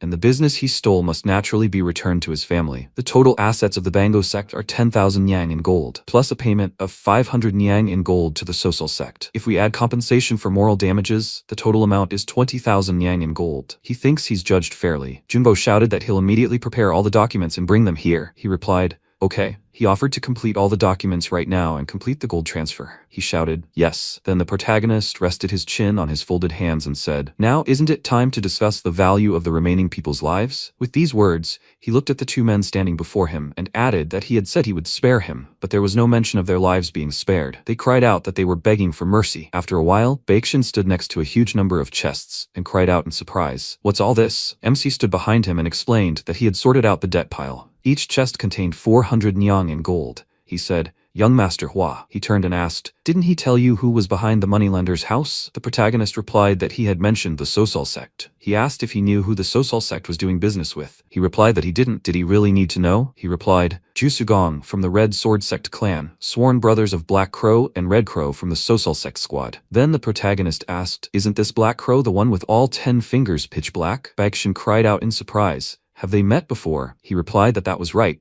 He had stabbed him in the eye with a chopstick. He was surprised. "What?" And then the protagonist said, "Lord Du, such an opponent may be too strong for him or Elder Cho, but he shouldn't hold him to his standards. If there's a pesky bug flying around, he'll just swat it and be done with it. Anyway, for dinner tonight, he wants to eat the most tender veal, and when his younger brother and sister return, he must take care of their dinner too." He waved his hand and, turning in the opposite direction, added that he would go to his room first. Baeksin watched him go silently, thinking that Black Crow was feared throughout Sichuan province. but he dismissed a master of such stature as a mere nuisance. Whether during the duel or now, he continued to wonder if this was really the same young Master Hua he knew. After a while, a subordinate said, "The Yomwa sect set a trap. She must be shocked by the outcome of the duel." Guildmaster Choyan stood in front and said that for someone hired to serve him, he was too talkative. As she had said, he must leave only one child alive and bring him here. He could kill the rest. She didn't care. But he must remember, one child must be alive and unharmed. He laughed in response and said he understood. He'd be back before the sunset. Then Choyan raised the figure above the map and thought, Huamujin. She would tear apart everything he held dear, right before his eyes. The Yomwa sect had once enjoyed its own era of glory. Countless martial artists, captivated by the personality and skill of the man dubbed the Fire Emperor, filled the training grounds. Even the noble Tang family of Sichuan held his talent and character in high esteem. In just one generation, the Yomwa sect had established itself as a military family no one could ignore. It was a time when even renowned masters dared not touch the warriors of the Yomwa sect, and when they appeared on the streets of Seochang, all the residents greeted them warmly. But after the Fire Emperor's death, during the process of transferring the position of head of the family to his successor, the entire world discovered the latter's incompetence. Thus, the Yomwa sect gradually declined, and even those who had sworn allegiance began to renounce it one by one. The image of the Fire Emperor who once commanded the world. To the sects of the righteous path, he was a great hero. To his enemies, a master capable of suppressing anyone. He truly was a hero for the ages. Baekshun wondered, why did the back of the retreating young master now remind him of the image of the Fire Emperor? The next moment, he heard someone calling out loudly for him. He turned around and, noticing his subordinates struggling to catch their breath, asked, "No, why are they here? Wait, why is it only they? Where are the young master and mistress?" One of them shouted that assassins sent by the Chongwa Guild had suddenly attacked them. Elder Cho and the warriors fought with all their might, but the assassins were overwhelming. Then Baekshun thought, the young master and young mistress are in danger. He shouted that they must report this to young Master Hua immediately. He would go there first. They shouted, "Yes," and then he rushed off. Meanwhile, one of the warriors asked, "Are they the only ones left now?" They weren't going to kill everyone, so he should think carefully. With his foolish actions, he could send all the little ones to the grave. With these words, he laughed, and Huangbon angrily shouted, "What idiots!" The next second, Baekshun arrived, knocking the weapon out of the warrior's hand. His fan returned to him, and he looked at his opponents and said that he had better go quietly home. Then one of the warriors shouted. Another appeared. "Kill." They rushed to the attack while Baekshun fought them. Then the warrior shouted. The only one who came to help was a decrepit old man. Baekshun dealt a few blows, and then Huangbon shouted, "Watch out!" Baekshun noticed a warrior preparing to attack. The next second, he swung his sword while Baekshun flipped to the side and shouted, "Damn!" He skidded to a stop on the ground and held his folded fan in front of him, blocking the enemy's attack. The warrior who had attacked him shouted that he could handle him. They should take one child and kill the rest. Baekshun shouted, "Idiots!" The next warrior charged, shouting that he should die already. He struck the steward in the chest and shouted that he was finished now. He added another cut to his body, and Baekshun fell to the ground right in front of the children. One of the warriors asked, "Of these two brats, which one should be killed and which one should be saved?" Then Soyeon looked at her brother in fear, clenched her fist and said, "Brother." He stepped forward and covered her with his hand. One of the warriors swung his sword and shouted in surprise, "If that's what he wants, then he will kill him." The next second, everyone present heard a loud cry. "Everyone, freeze." The protagonist was running toward them. The warrior wondered, is that some crazy Mujin? The man asked, "Can they kill him, right?" His colleague said that if he starts interfering with their work, they will kill him too. Then the protagonist stopped next to one of the warriors. He was ready to strike and shouted that he saw that he wanted Mujin dead. In response, the protagonist delivered a powerful blow, shattering the enemy's weapon, and then struck again in front of him, splitting the attacker in two. He rushed forward, and the others were surprised. "What is this?" they screamed. "Everyone, we must kill him." The MC advanced, dealing with everyone in his path. Then he used the 9-sword solo, the fifth tactic, the assassin sword. He delivered several slashing attacks, spinning around. The remaining warriors looked at him in surprise, and then one of them charged, screaming loudly. He swung his weapon in front of him several times, but the protagonist easily dodged it, then decapitated his opponent. One of the warriors screamed in fear, "It's a monster!" But then MC threw his weapon forward, cutting off the arm of one of the warriors. He fell to his knees, clutching his wounded shoulder, and screamed loudly in pain. The protagonist told him not to dare move even his fingertips if he didn't want to die. Then he looked back. Soyeon closed her eyes and, looking through the hole between her fingers, asked, "Brother?" And Dojin covered her eyes with his hand and shouted for her not to look, and she was surprised. "What? Why? Didn't Big Brother come here too? Didn't he eliminate all the bad people?" He shouted, "That's right, but you can't look." Then the protagonist approached them and asked, "Are they okay?" The boy looked up at him and replied, "Yes, absolutely." MC said, "He must have been scared." He replied, "Not at all. After all, he was the son of a warrior." The protagonist then placed his hand on his head and said he was proud of him. After that, he looked at Elder Cho and told him to go back with the wounded warriors and his younger brother and sister. He lifted the steward on himself and replied, "Yes." They quickly rushed to the infirmary. Then the protagonist said, "So, How much longer do you intend to moan, left with only one arm? Was he sent by that ugly woman from the Chongwa Guild? He came closer and added that if he answered his questions properly, he might let him live. The warrior shouted, "Is he really letting him live?" He replied that he wouldn't tell you twice. He could simply snap his finger and destroy them all, starting with him. He replied, "That's right. They were hired by the head of the Chongwa Guild, Choyan. She found them through the Ark of the Dispossessed. He really won't kill him?" At that moment, the protagonist reached for the sword lying on the ground and said that if he didn't want to die, he should run as fast as he could to that idiot and tell her how Wamujin from the Yomwa sect had killed them all here and how he intended to kill them all in the future. After a while, the people gathered were surprised. "Hey, he should look there. That's blood. Who is he? He's even asking? This is a madman from the Yomwa family. Maybe he's completely lost his mind?" Well, his condition has clearly worsened. Those who saw him walking along the road covered in blood couldn't help but laugh at him, look at him with disdain. The conversations continued. By the way,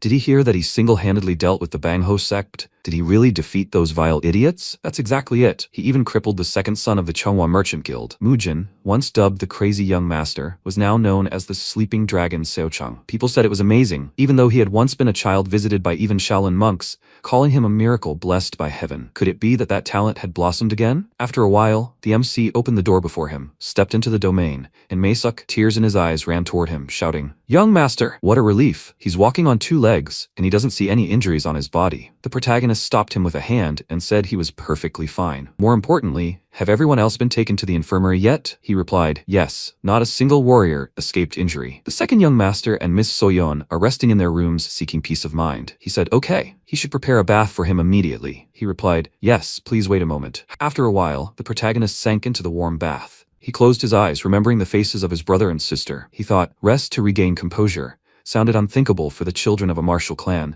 but he still had no desire to show those two the cruelties of this world. If only he could make them live, seeing only the beautiful and good around them. Is he projecting images of someone else onto these children? He gathered water in his hands and, looking at the image that appeared there, released the water from his hands. Then he turned his gaze to the moon in the window. The next day at the hospital, sitting on the hospital bed, Wang Bon shouted, "Is he asking about the Red Flame manual?" MC stood nearby and answered, "Yes, that's it." Why was he so surprised? Was he asking for something he couldn't have? He asked in return, "Can I know why he was asking about this manual?" The protagonist asked, "What is it?" He was afraid that in a fit of madness, he would tear up the secret manual. He replied that it wasn't that. The protagonist frowned and added, "Or can't he share information about his clan's secret technique with him? They'll start tomorrow. He'll personally train those two, okay?" His face clearly showed disbelief and doubt. Wang Ban replied that it wasn't. Then MC said, "Elder Cho, he has nothing to worry about, so he shouldn't worry." He replied, "Okay." Then he handed over the book and said, "Here it is, the manual." The protagonist took it, turned to leave, and said that in that case, he was going, they should rest. Wang Ban and Baeksin bowed after him and wished him to take care of himself. After that, Wang Ban sat on the edge of the bed and asked if everything would be all right.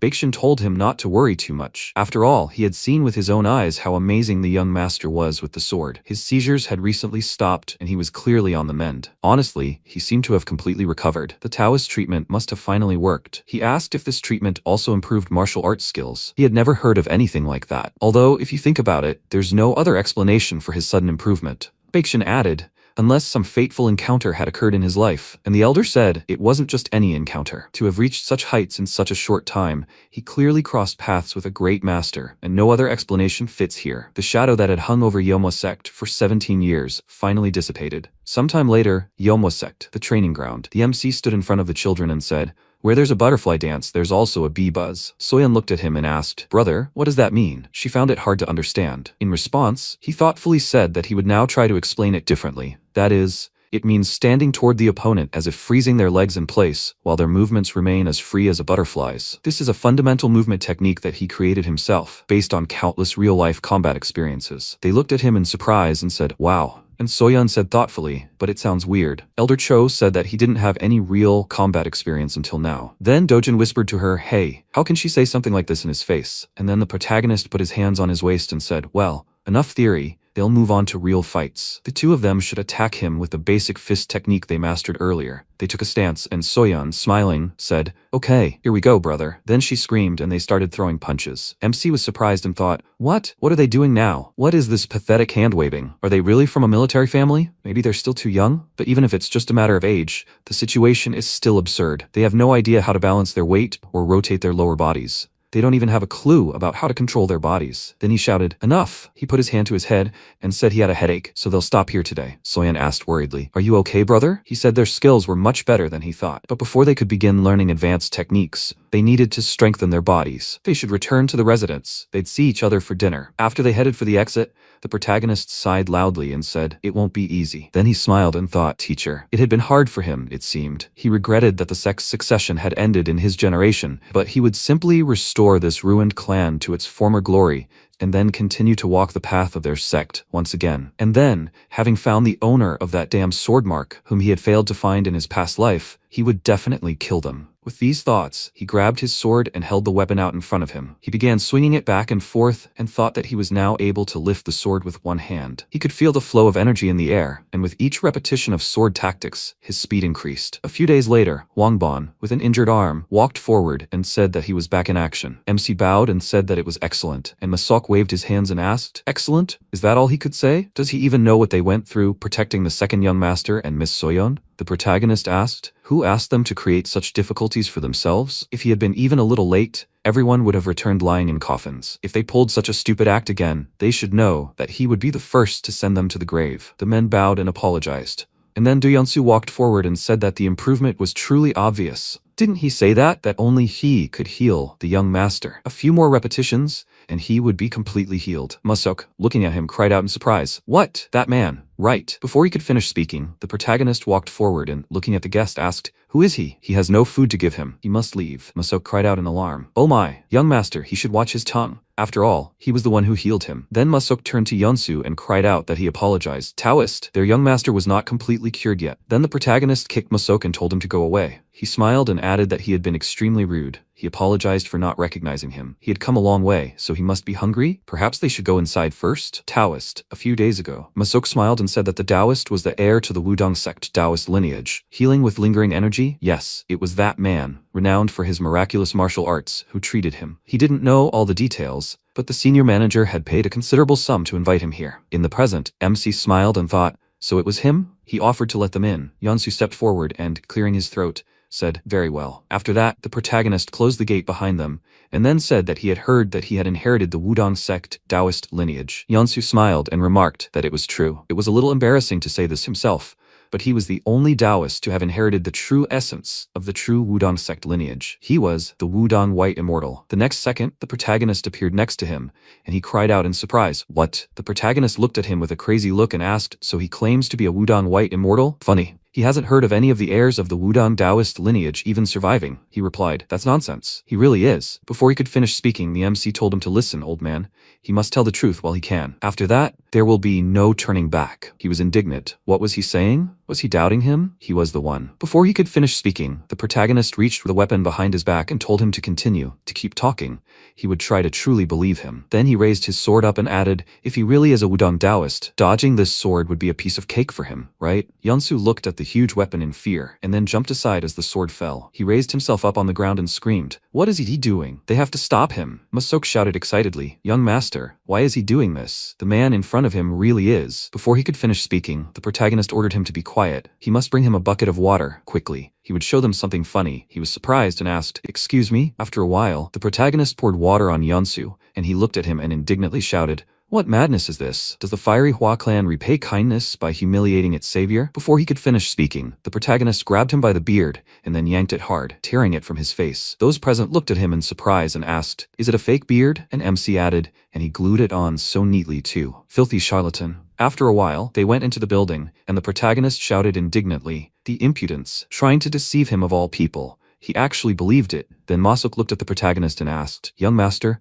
what is he going to do with him?" He replied that he can't just let him go. He smiled madly and said, "Maybe chopping off his limbs and crippling him would be just right." Yeonsu screamed, "He's begging for mercy. He must have mercy. He's asking him not to kill him." And then the protagonist smiled and said that he won't kill him. If he dies, how will he get his money back? He'll just cut off a couple. Before he could finish speaking, Yeonsu began shaking with fear and screamed that he begged him to keep his arms and legs. He'll give back everything he stole. The protagonist remarked that this went without saying, but he'll also charge him for his useless limbs and manhood. He screamed, Anything but that. He'll pay whatever he says. Then the protagonist turned around and asked the head manager, how much did he charge him? He replied, 50 gold nyang. The MC asked, 50? Was he so easily fooled? He was too trusting. What had he even been doing all these years? Baekshun adjusted his glasses and said that he heard that he was a great healer. The next second, the protagonist, angry, shouted at him to stop already. Enough. He can't listen to this anymore. He heard him. He can start with those 50 gold nyang. Yeonsu, kneeling, said that he didn't have that money on him right now. If they go to his residence in Jinyang, the protagonist walked forward and asked, 4 hours journey, right? He should lead. Then Hwangbon shouted, young master, should they come with him too? He turned around and shouted at them not to waste his time. With their weak bodies, what can they do there? And they'll have to bury their bodies too. They should stay home and stay out of trouble. He walked up to the door and shouted, he must go, you charlatan. He must show the way. He followed him and replied, yes sir. Then Baekshun put his hand on the elder's shoulder and with a loud sigh, told him to just trust him on this. He said, young master, he's not the same person he used to be. After a while they went outside and the protagonist thought, damn, I should have brought a horse with me. There aren't any animals in this damned place. Then Yeonsu turned around, looked at him and said, this is the carriage he arrived in. He should get in, please. The MC, looking at this, said, he must have stolen a lot. He assessed the carriage and added, it's a great 4-horse carriage. Impressive. After that, he went inside sighing loudly, noticing the seats. He added, it's also luxuriously decorated inside. Yeonsu said, cotton upholstery, leather trim. He travels all over the country on business, so comfort is a must. The protagonist remarked that he really has a strong work ethic for a con artist. If he's such a professional, why not do the honest stuff? He bowed and replied that he would definitely do so from now on. Then the protagonist sat down on the seat and, putting his hands behind his head, said that he would get some sleep. He should wake him up when they arrived. He replied that he understood. He should rest, sir. After that, the protagonist fell asleep, and Yeonsu got angry and thought that he should just wait. Idiot. After that, he told the coachman to go. After some time, the carriage stopped on a forest road. Yeonsu got out of the carriage and, looking at the man in the distance, said that they had arrived. He pointed at the carriage with his hand, adding that he was fast asleep inside the carriage. He must pull him out and set an example for everyone. Then Cholmuk gritted his teeth and thought, again? Why would anyone even try to interfere with a Taoist who seeks to guide the misguided masses? He climbed into the carriage and thought, this is the price he will pay for his foolish interference. He must not hold a grudge against them. With these thoughts, he swung his fist, concentrating his energy, and then struck, but looked ahead in surprise, noticing how his fist was stopped by the protagonist's weapon, who asked, what the? Are they already here? After that, he swung his weapon, attacking Cholmuk, who closed in, crossing his arms over his chest. The powerful attack sent him flying out of the carriage and skidding to a stop on the ground. Yeonsu, noticing this, shouted in surprise, what? And then Cholmuk said, hidden dragon Seochung. So he really wasn't just talking nonsense. The next second, MC approached the carriage exit and asked, since when had Jinyang become such a dense thicket? Had he been targeting him from the start? He thought he was just a swindler, but it seemed he was also good at scheming. However,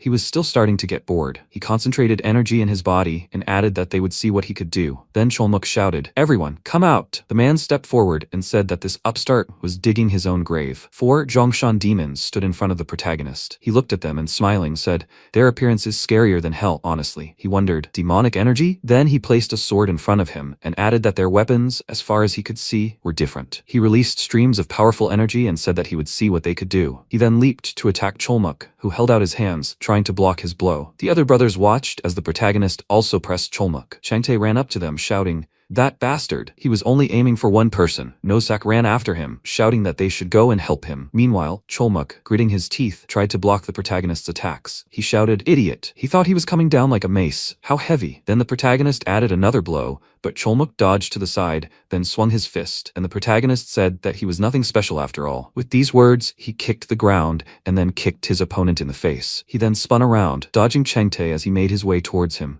then spun sharply and added an elbow strike to his torso. The remaining 2 brothers also aimed at him, but MC dodged their attacks and also punched one of them in the torso. He then kicked off the ground and leaped at the next brother, smashing his opponent's sword with his weapon and kicking him in the stomach, sending him flying backwards. The protagonist, looking at their trembling bodies, thought they were definitely using demonic arts. How was this possible? Demonic arts in the very center of the Celestial Empire? He didn't want to kill young followers of the demonic path. What should he do? Then he heard a scream. He must wait. Cholmuk knelt down and said they had lost. He must spare them. And Yeonsu, watching what was happening, thought, damn, it's impossible that the 4 Zhongshan demons would be defeated so ingloriously. Then Cholmuk added, after the first exchange of blows, it was clear they were no match for him. MC looked at him and asked, then why did they continue and expose themselves? Do they enjoy getting hit on the head? Fine, he'll spare them. He'll only destroy their energy cores and sever their meridians. Cholmuk looked at him in fear. then slammed his head on the ground and shouted, "Sir, they were only following orders. Please, he shouldn't take their lives as martial artists." And the protagonist told them not to whine at a certain age. He walked closer and asked who they studied under. He looked surprised. What did he mean? The protagonist shouted in irritation. "What else?" he asked. Who was their teacher? It was ridiculous to call what they had demonic energy, but it was definitely it. Few people in the Central Plains wield demonic energy. Who taught them the demonic arts? Cholmuk replied that until the year he was last alive, they didn't even know his name. The protagonist asked,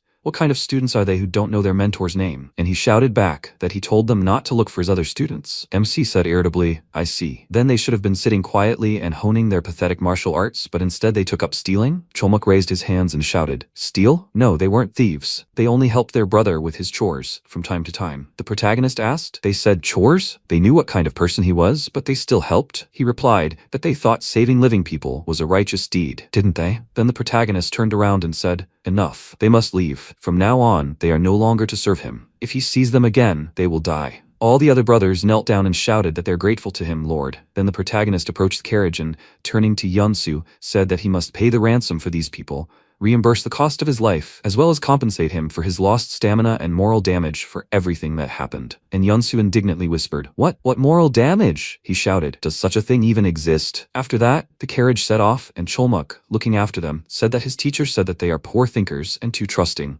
He said that they need to be very careful with those with whom they associate. If they ever meet a strong and noble man, they must follow him and serve him. Okay, their thoughts are in sync. Meanwhile, the protagonist sat inside the carriage, folding his arms across his chest and asking why he stopped again. He irritably opened the carriage doors and was surprised to see his brothers kneeling in front of him. They shouted, "Boss!" Cholmuk sat in front and shouted that they pledged allegiance. They will serve the Fiery Hua clan until death. Please, will he accept them? MC looked at him and said, "It looks like they've lost their minds after such a scolding. Why are they calling him boss?" He shouted that they're not even 30. "Please, he must take care of them, boss." The protagonist shouted in surprise. "What? Impossible. They're saying they're not even 30? He thought, unbelievable. After that, they set off on their journey, and inside the carriage, along with the protagonist, sat the others. MC looked at them, arms folded, and said he couldn't believe it. Did everyone here have mental problems from energy deviation? Nozak said that had never happened to them before. What exactly surprised him so? He replied, "It doesn't matter." Then he sighed and added that he couldn't understand how followers of the demonic arts could become warriors for impoverished orthodox clans. Was that even logical? The 21-year-old eldest brother said that his teacher had always told him that the path of the demonic arts is a way of life, the essence of a person, not some faction or affiliation. 18-year-old fourth brother agreed with him. There was nothing wrong with that, but realistically,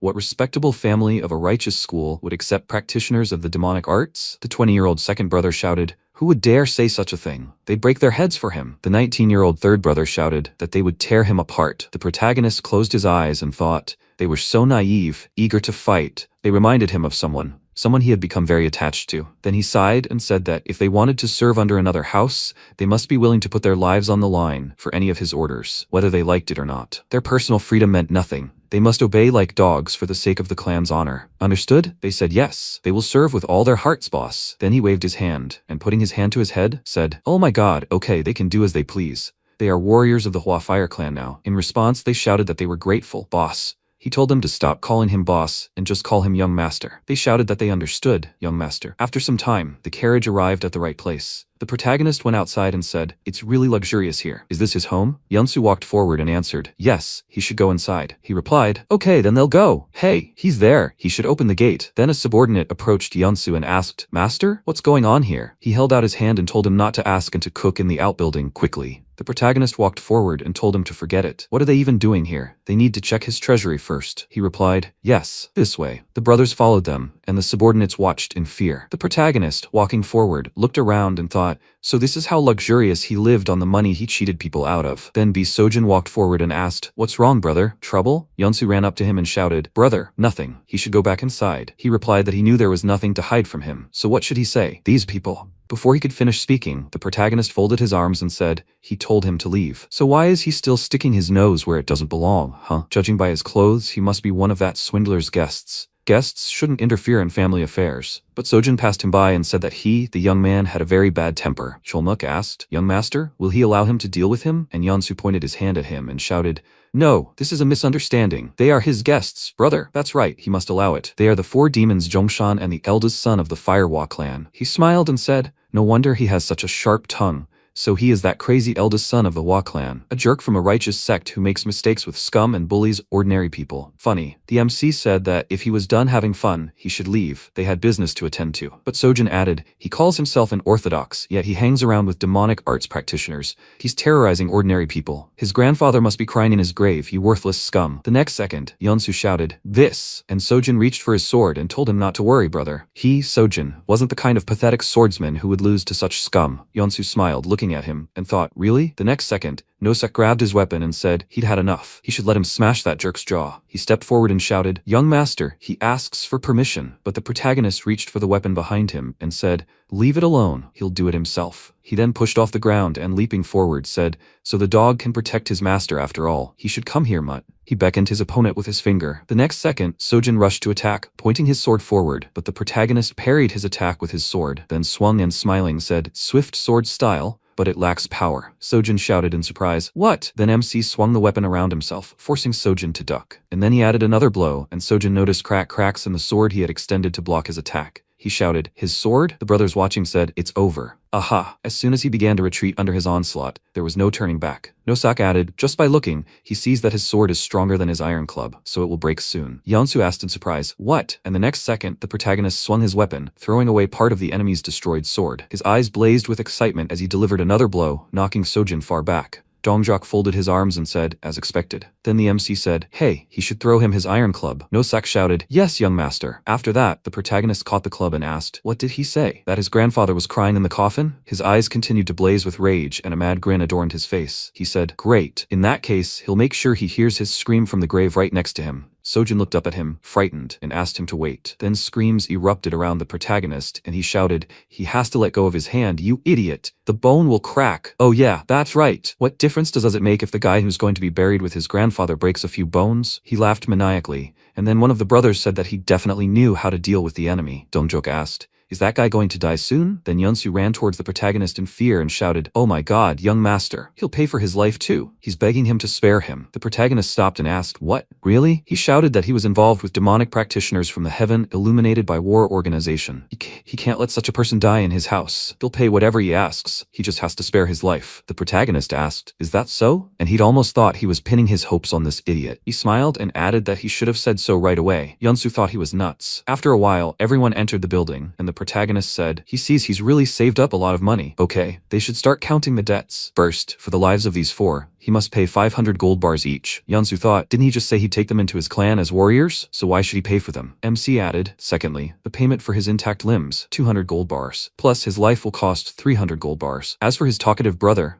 who is currently lying in the yard, his life will cost him 1,000 gold bars. And finally, for the psychological damage caused and then the physical energy he spent today, he must pay 3,000 gold bars. Then he raised his index finger and added, and to make the calculation easier, he should just give everything he has. What did he think? Any objections? In response, Yeonsu, with tears in his eyes, said that he completely agreed with him. He thought this idiot would be worse than any gang of bandits. After some time, the brothers started carrying chests of gold, and the protagonist told them to take everything out. They replied, yes, there is. Then the protagonist looked at the screen standing to the side in surprise. He frowned, looking at it, and thought, what kind of screen is this? It gave off a strange energy. Then he thoughtfully said, maybe he was just imagining things. At that moment, Yeonsu approached him and asked if he liked the screen. He replied, no, not really. Yeonsu said as expected, he has sharp eyes. This screen is the work of the creator Jang Seo-sun. He was just bothered by the fact that his room was too empty. He should take it for himself. MC looked at him and smiling asked, can he really take it? Well, he won't refuse. He thought, damn cheapskate. After some time, the carriage was filled with jewelry and things. The protagonist pointed at it with his hand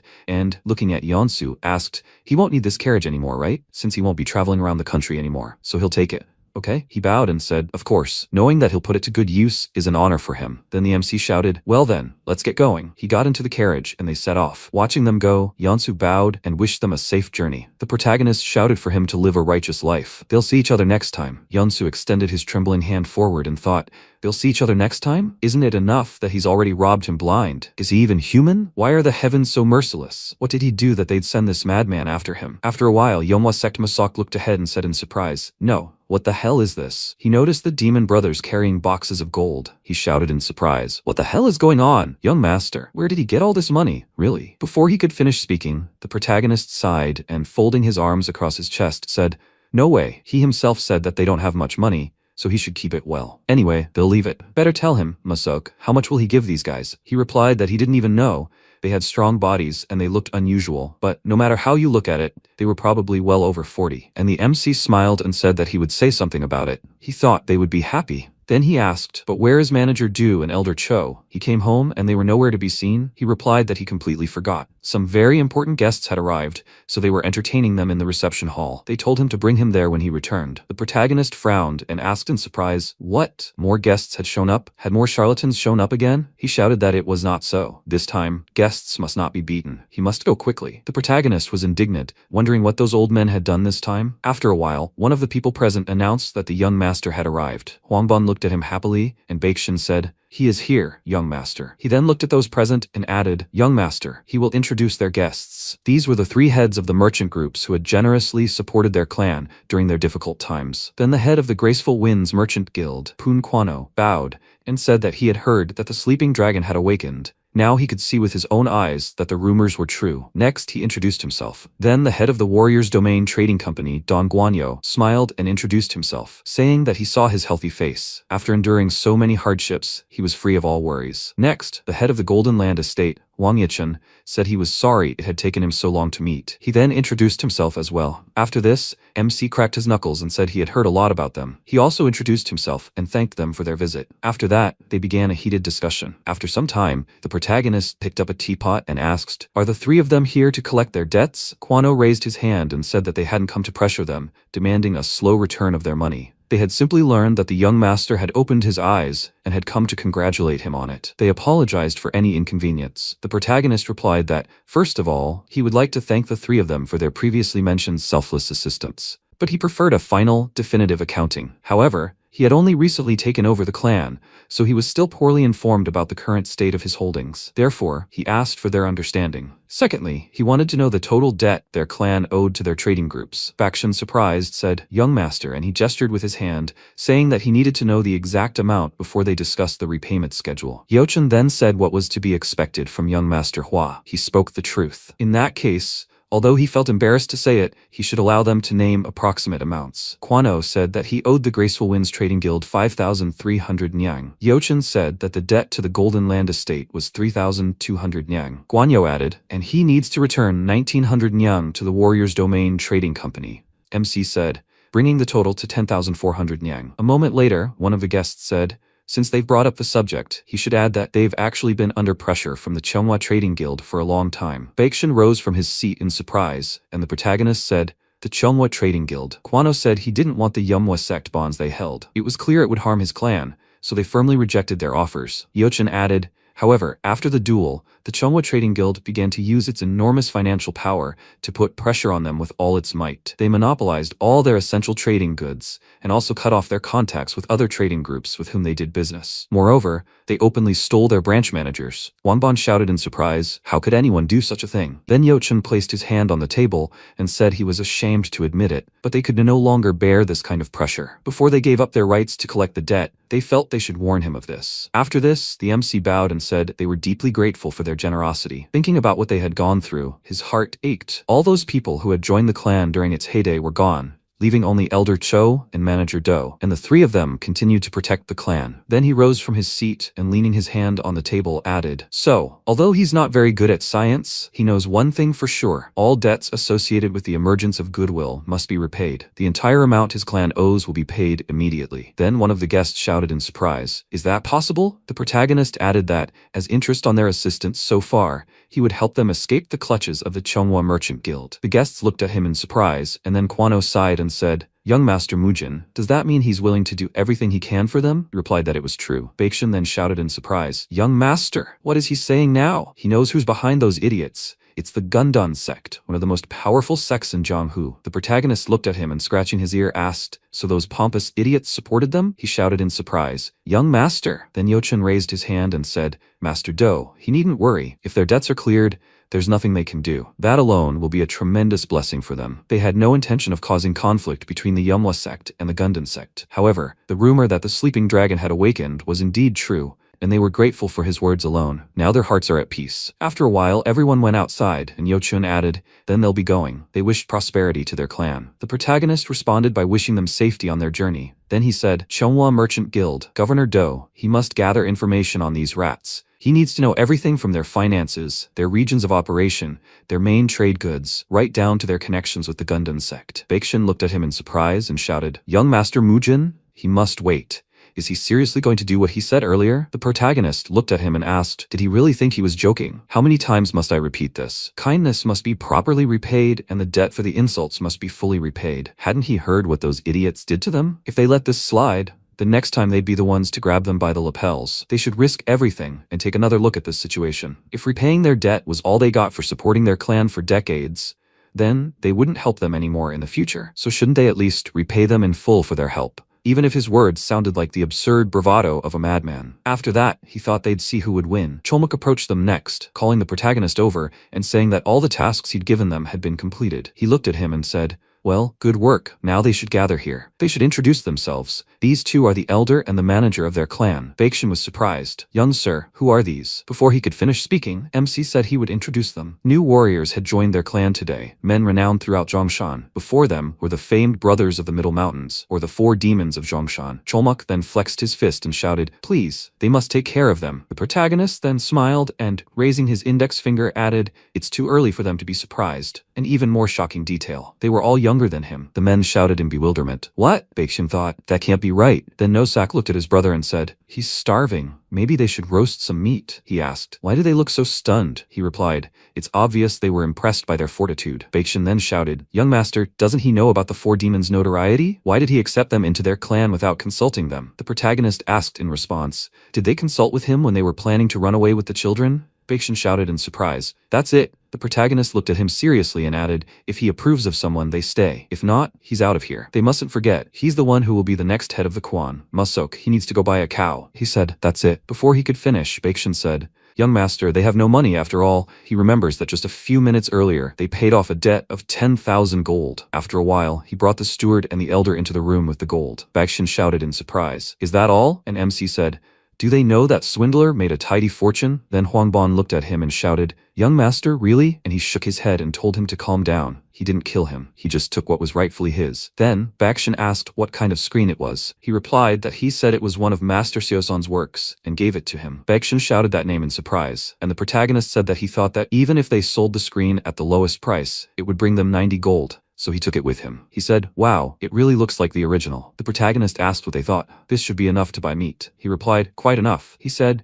then stop chatting here. They should go quickly and get the meat. After that, the door to the room closed, and the screen was covered in energy. It was the morning of the next day. Everyone had gathered at the training grounds, and the MC said that he thought they were all curious about why he had gathered everyone so early. After everything that had happened recently, he realized they all needed specialized training. The foundation of swordsmanship is a strong body. No matter how well they mastered the art of fencing, it's useless if their bodies are weak. Therefore, starting today, they will begin a course of specialized physical training under his personal supervision. He hopes that everyone will keep up with him and no one will lag behind. At their feet lies a 144-kilogram sack of rice. It will be a reliable assistant, which will aid them in their further training. He will also clarify that this rice is not for eating. If he catches anyone eating it, they will die. Do they understand? After all, he knows that there will always be someone who wants to fill their belly. After this, Dojin looked at his sister and noticed that their sacks looked significantly smaller, as if they weighed at most 15 kilograms. Then the warrior asked, so what will they do? The protagonist smiled and ordered him to lift the sack onto his shoulders. He shouted in surprise, what? The guy standing next to him laughed slightly and said, young Master Mujin, it would take at least 2 men to lift a bag like that. The protagonist told him to shut his mouth and pick up the bag, unless he wanted him to slice him with his sword. Although his sword wasn't sharp enough to make a clean cut,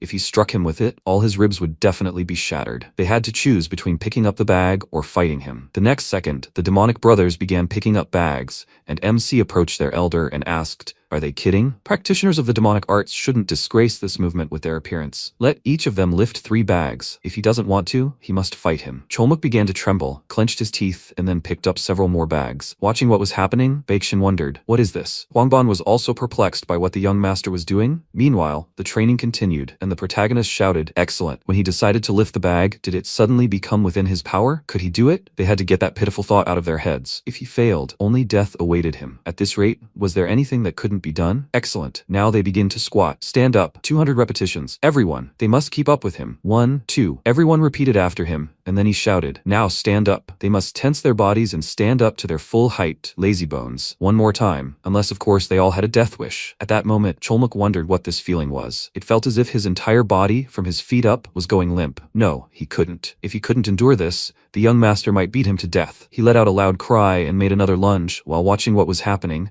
Huangbon wondered what kind of training method this was. He was just watching. It was already hard for him. Could these tiny bodies even withstand something like this? At that moment, the protagonist shouted, they call themselves warriors, but all they've done is stuff themselves at the expense of their clan. And now, they're whining after such insignificant training? Such people don't deserve the slightest mercy. Any scoundrel who shows weakness will die here. They will continue. After a while, the guy sat down on shaking legs and said, 200. And then he fell to the ground, exhausted. The protagonist said, you can't look at them all without tears. He can't believe they wasted the whole day on a simple warm-up. With such endurance, they still dare dream of martial arts. This is the end of today's training. In exchange, they will henceforth become one with this bag. They must eat, relieve themselves, and must not take it off while training or even sleeping. They will always carry a bag of rice with them. They will ask, how long will this last? Until he tells them to put it down. Hey there, Zhongshan. Cholmuk looked up at him and shouted, yes. The protagonist ordered a rope to be brought and tied to each of their bags. Whoever removes their rope will have their lifeline significantly shortened. They must remember. He thought that he had never seen her, but today he really wanted to meet her mother. At that moment, MC walked past Masak and told him to make sure the children ate beef at every meal. He replied, yes. Should he prepare a bath for him? He waved his hand and replied,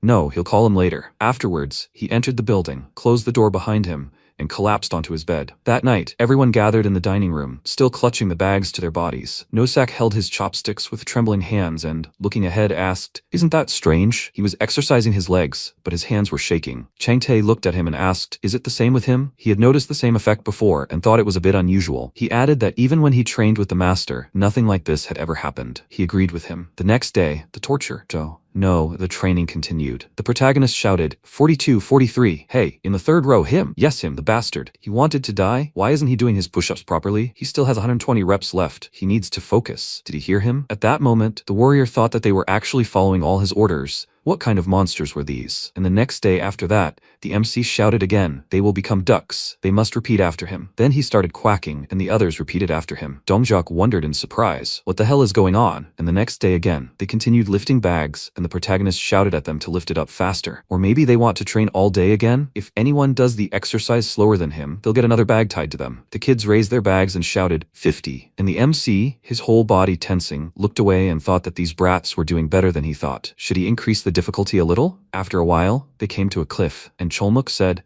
this is the place, young master, really. The protagonist turned his gaze to him and, smiling, said, that's right. He thinks they were really hot, so it's time to cool off a bit. They'll swim across this river. Then Soyeon smiled and said, wow, a waterfall. That water must be refreshing. Dojin called out to her in surprise, and then she asked, exactly, what should we do with him? He can't swim. Shouldn't he tell his older brother that he's a terrible swimmer? After that, Wangbon shouted, young master, there's no way to swim across these raging waters. The current is too strong. Baeksin added, this place is notorious for the river taking lives. Even without weights, trying to swim here is extremely dangerous. MC looked at them and said, geez, these old men are worrying too much. They shouldn't worry. He checked everything personally. Baeksin asked when he trained like this, and he said, hey, they all need to listen to him. They must choose, swim across the river or fight him one-on-one in a duel. They must choose wisely. After that, he abruptly jumped down and said that he would go and take the plunge first. After that, Nosak looked at his elder brother and asked, what should they do? He gritted his teeth and replied, the chances of surviving crossing the river are higher than in a duel with the young master elder brother, so he will jump into the depths of the water too. He jumped down, followed by his brother, who said he'd do the same in that case. The others followed suit, screaming, damn it, they all have to jump down. It's a matter of life and death. Meanwhile, the boy began to tremble with fear, walked to the edge and said, damn it. Everyone started swimming. Dongjok stood behind him and said,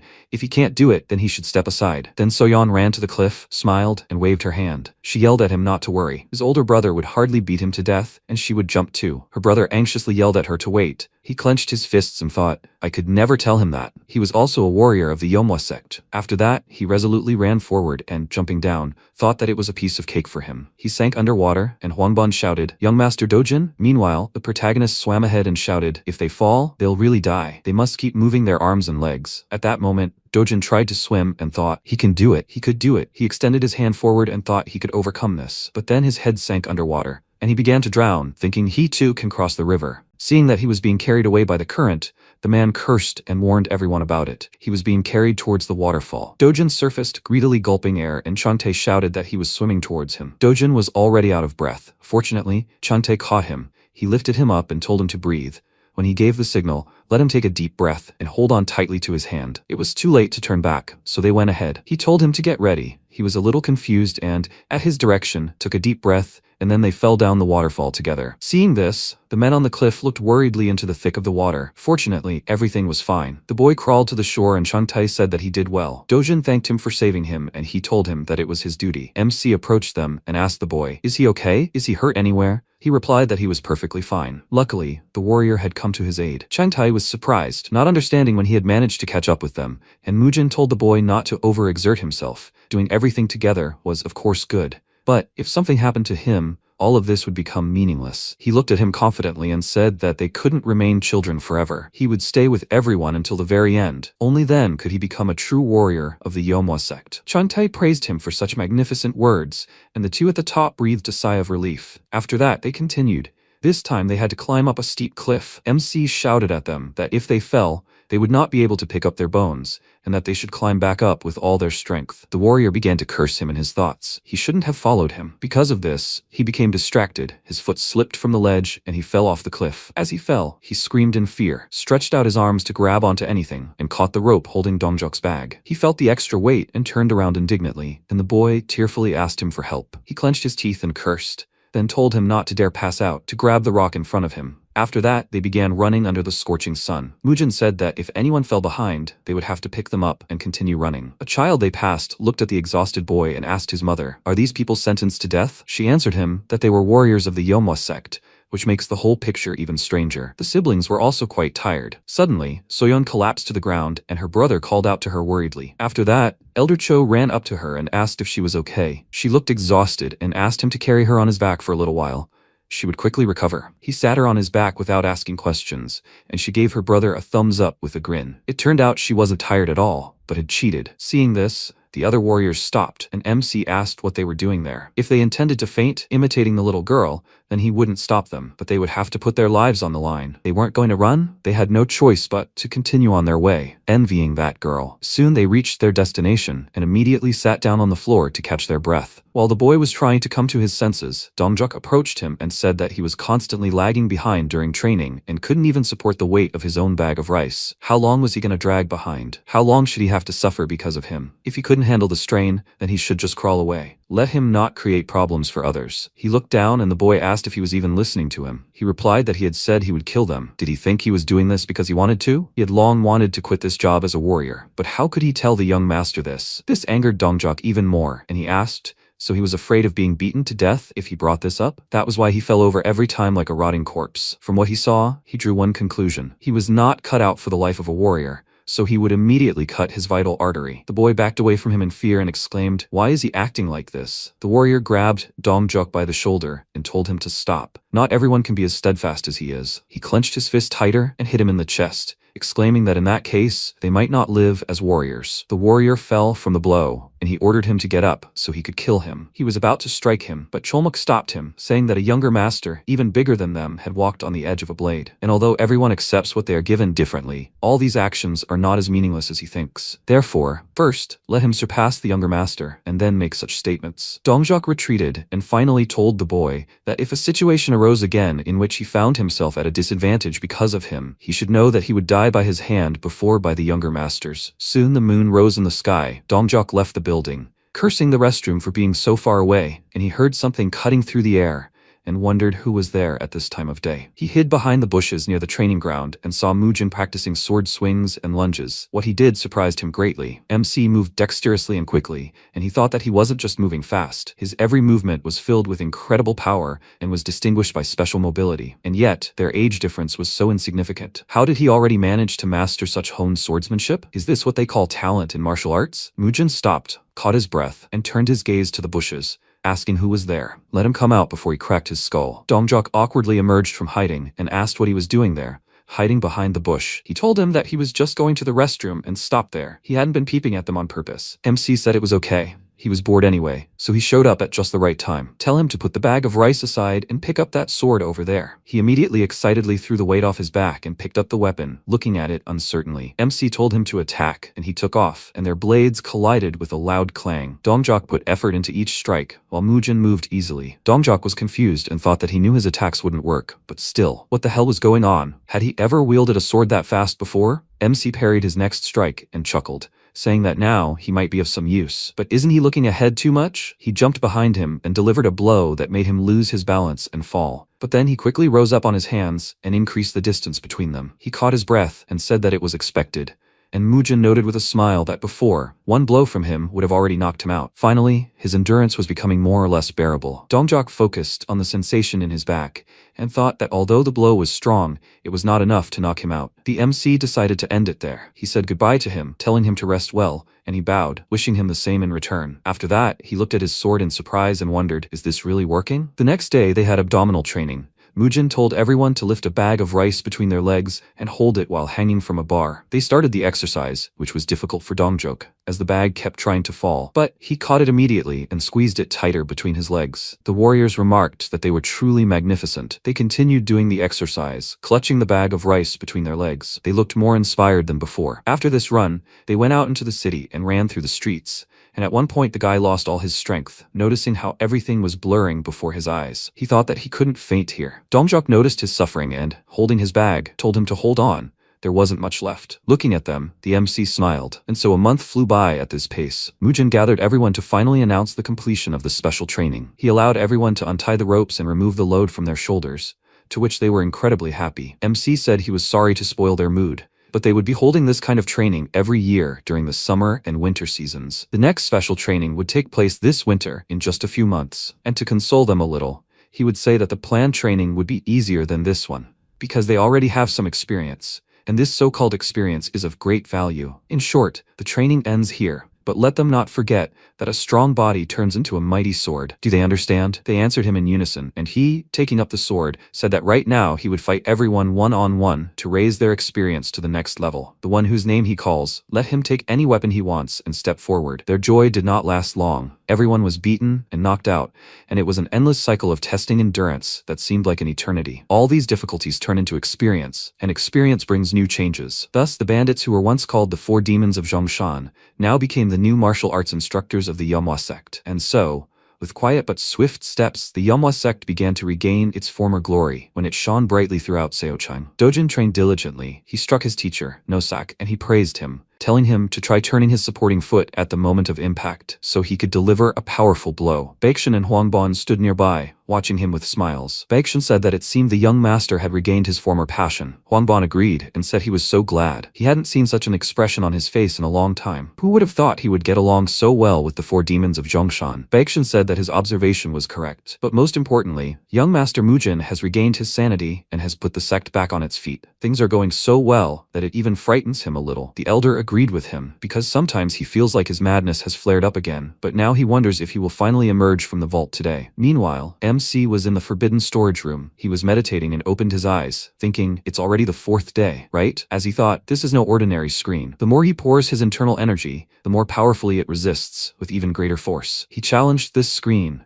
saying that they will soon know who will win. Suddenly, he noticed something, which made his eyes widen, and he immediately ran to the screen and screamed, and then carefully pressed the button on it. A bottle of green liquid fell out of the secret drawer. He took it, and covering his nose from the terrible stench, thought that it was so strange. Why was it necessary to install such a complex device inside the screen for this vial? Now he understands why it seemed to him that some strange poisonous energy was emanating from the screen. That was the reason. Not only the vial fell out of the screen, but also a notebook. He picked it up and read the title, Destructive Spiritual Sword Art. He immediately realized that this was what they were trying to hide, and quickly flipped through the notebook, deciding to read it all. Time passed, and it was already morning. He had just finished reading and sighed heavily, saying that he had high hopes for this. But at this level, comparisons can only be made with the 10 great martial arts of Hubei province, right? It wasn't a waste of time. But looking at the method of using this art and its cultivation, unlike him, who uses martial arts based on external moving energy, this technique is more suitable for the members of the Manhwa sect. The reason he couldn't teach those impudent little ones swordsmanship lay in the existing differences between their basic cultivation methods. The foundation of the 9 swords solo is external moving energy,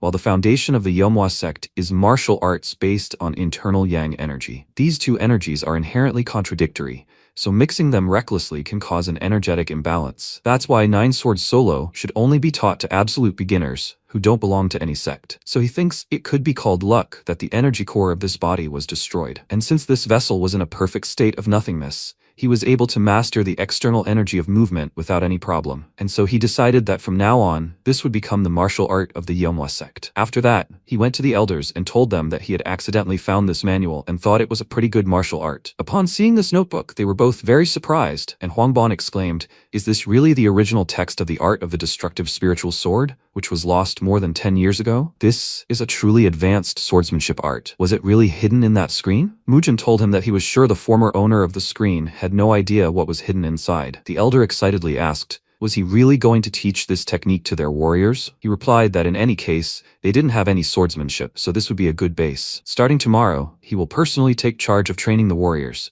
but he doesn't think that those four will learn this art. Anyway, he was going to bed. If the two of them were also going to learn this art, then let them make copies first. They both started jumping up and down in joy and squealing, and he thought they had been yelling like that since early morning. But Manager Do and Elder Cho weren't the only ones dancing with joy. The warriors were also delighted, like fish that had finally found water. Despite being part of a sect like Manhwa, there was no martial art here that could be called true. The high-level swordsmanship technique of the destructive spiritual sword art made them bond even more closely together. The same was true for Dojin and Soyeon, who were studying the secret martial arts of the Manhwa sect. As expected, the four demons of Zhongshan were honing only their own martial arts. They had long ago begun intensive training in their own way, and even without mastering the destructive spiritual sword art, they had more than enough ability to rise to the rank of martial artists. Although he didn't know how long it would take, he walked out onto the training ground and thought that another month had passed, and after they moved on to martial arts training, they had never looked happier. Especially those two children. It makes sense because they feel their growth day by day. And from the perspective of martial artists, their talent defies description. They are quite cute, but why was there no one at the training grounds? Masok approached him and greeted him, and he asked where everyone had gone. He asked in surprise, didn't he know? Today was the one-on-one fighting tournament called Little Dragon Ascension. He didn't understand what he was talking about, and deciding that his memory was failing him again, he explained that it was the largest event in Seochang, held once every 5 years. If you win, you gain the right to participate in the Orthodox Jianghu Forces Warriors tournament. Had he really not heard of that? He immediately jumped onto the rooftops, and ran to the tournament venue, exclaiming that if something like this was happening, they should have told him first. These old people always try to enjoy all the good shows alone. Meanwhile, the siblings, along with Elder Cho and Manager Do, were standing in line. He told them that their turn had come and that they should have written their names on the list of disciples. They were overjoyed, and the Baek clan's chief administrator, Jang Seun, approached them and asked if these were the children of the Manhwa sect. Since they didn't show their faces at the martial arts tournaments in Seochang, he didn't expect to see them here. He accompanied Baek Sion. Huangban greeted him and said that it had been a long time since their last meeting. Their sect's business was poor, so they couldn't pay attention to such events. He said with a grin that the news about the Manhwa sect's situation was as old as time. However, it seemed like their life had gotten a little better recently. He couldn't believe they were even able to pay the entry fee for the Little Dragon Ascension tournament. After spending so much, did they have enough money left to buy anything edible for dinner? They also paid the membership fees for 10 years that were overdue, right? Are they trying to outdo themselves by dragging their young masters here when they themselves are on the verge of starvation? They both glared at him. While the MC climbed onto the roof of the tallest building, he looked around and realized he should have asked Masok where this tournament was being held before leaving. He continued searching, while a man and woman in green clothes were walking down the street. Everyone fell in love with her at the sight of her. There was no other way. Her name is Haya. She lifted her hat and looked around, asking, "Is this Seochan?" It was quite crowded. Mujin pushed her and told her not to chat in the middle of the road and to move to the side of the road, then looked around and asked irritably, "Where is this tournament being held? You can't find the right place." The woman was indignant at his behavior, and he turned to her, asking if she knows the location of the Little Dragon Ascension tournament. She ignored the question and glared at him menacingly, which made him confused. And then her grandfather, Sumoon, approached him and said that they also just arrived here and got lost looking for this place. If he finds the location of the tournament first, could he please show it to them? He frowned, and after a short pause asked why on earth he should do that.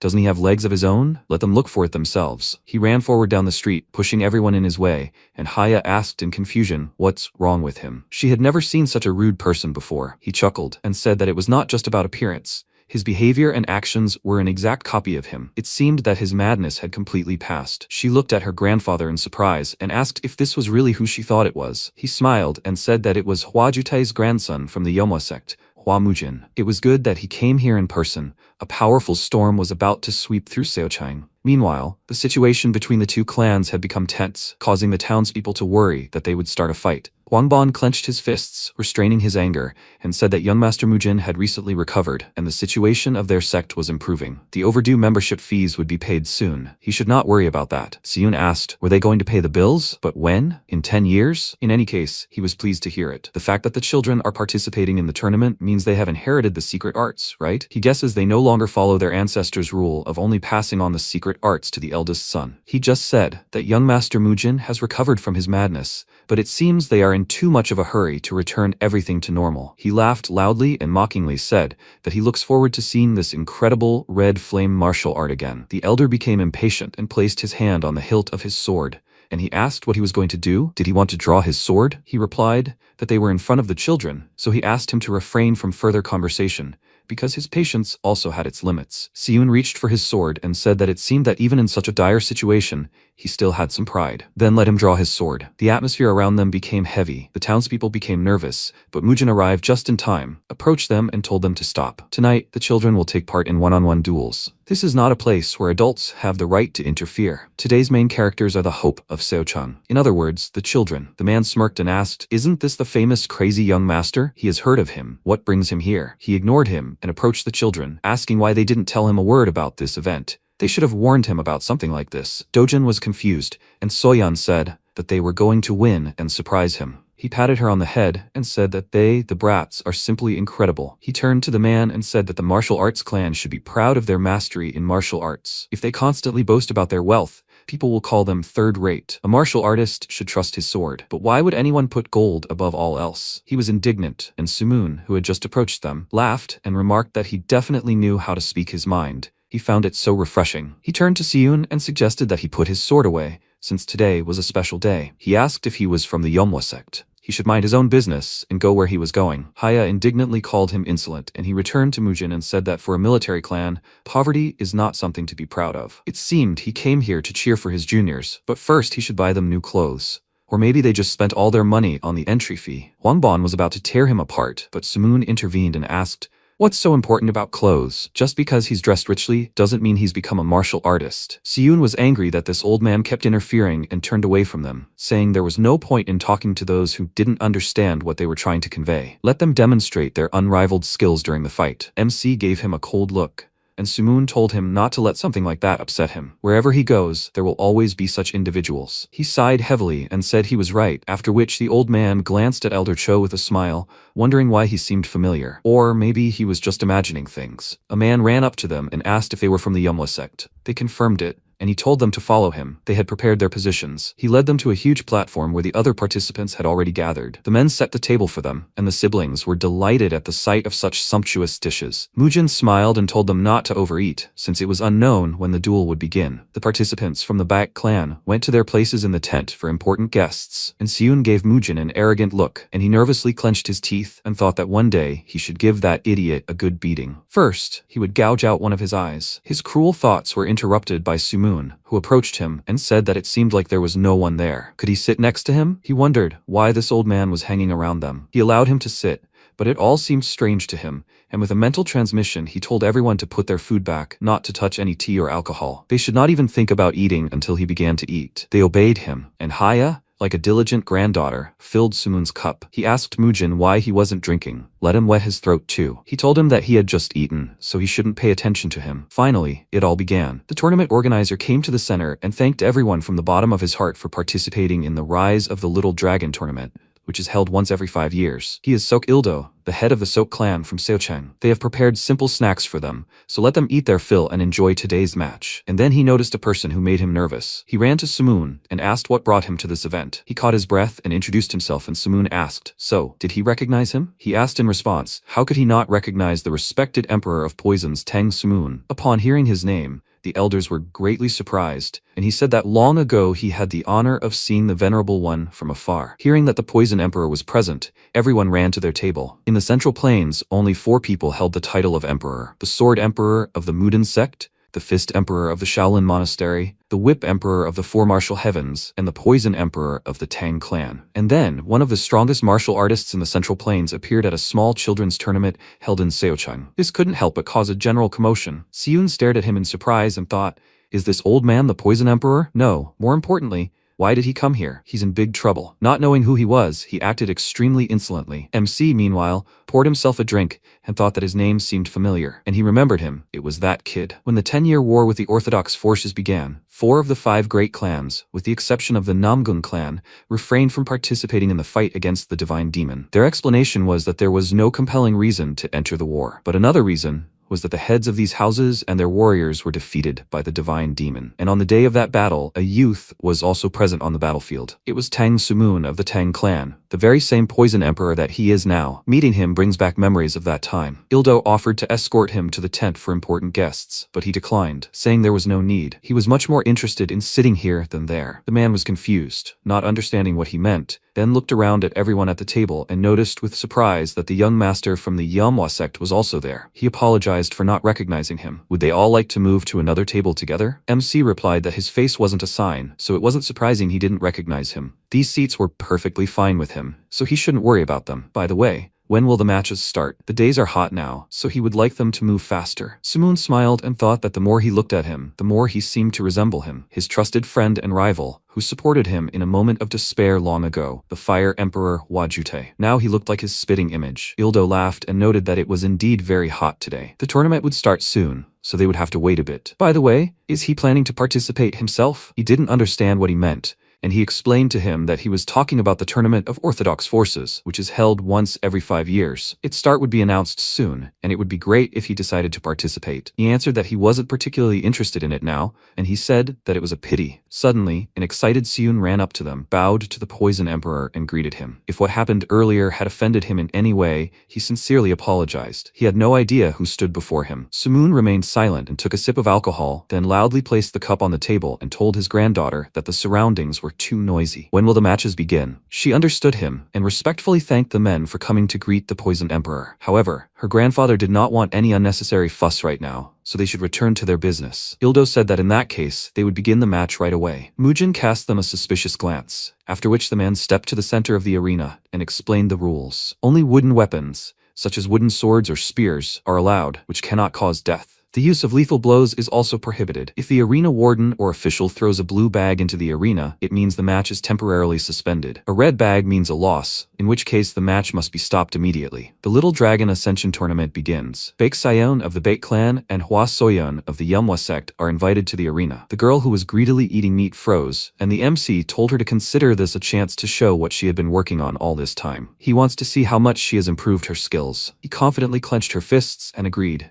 then headed to the arena, while Sayon thought, so his opponent is this girl from the Manhwa sect. If she were to go against him in her very first match, luck had clearly turned against her. He will start by breaking both of her arms. He walked into the arena and looked at her proudly, and she flexed her fists and said that initially she was going to quickly win and go eat meat, but now she could not do that. He will be the first victim on Soyeon's valiant path of ascension. He protested, saying that he actually wanted to say that, and she told him to shut up. How long was he going to keep up this nonsense? He said irritably that she had started it. She better prepare herself. He wouldn't just break her arms. After listening to them, Mujin thought of Elder Cho and asked if they had always been on bad terms with those idiots. They never stopped trying to pick fights with them. He replied that when the Fire Emperor was still alive, it wasn't a big problem, but after the previous sect leader held the ceremony of transferring his powers to the heir, several vassals left the sect and sought refuge with the Baek clan. Manager Zhang is one of these defectors. The more their sect declined, the more hostile they became. MC said that of course, those traitors are real idiots. But still, why are they acting like this? He replied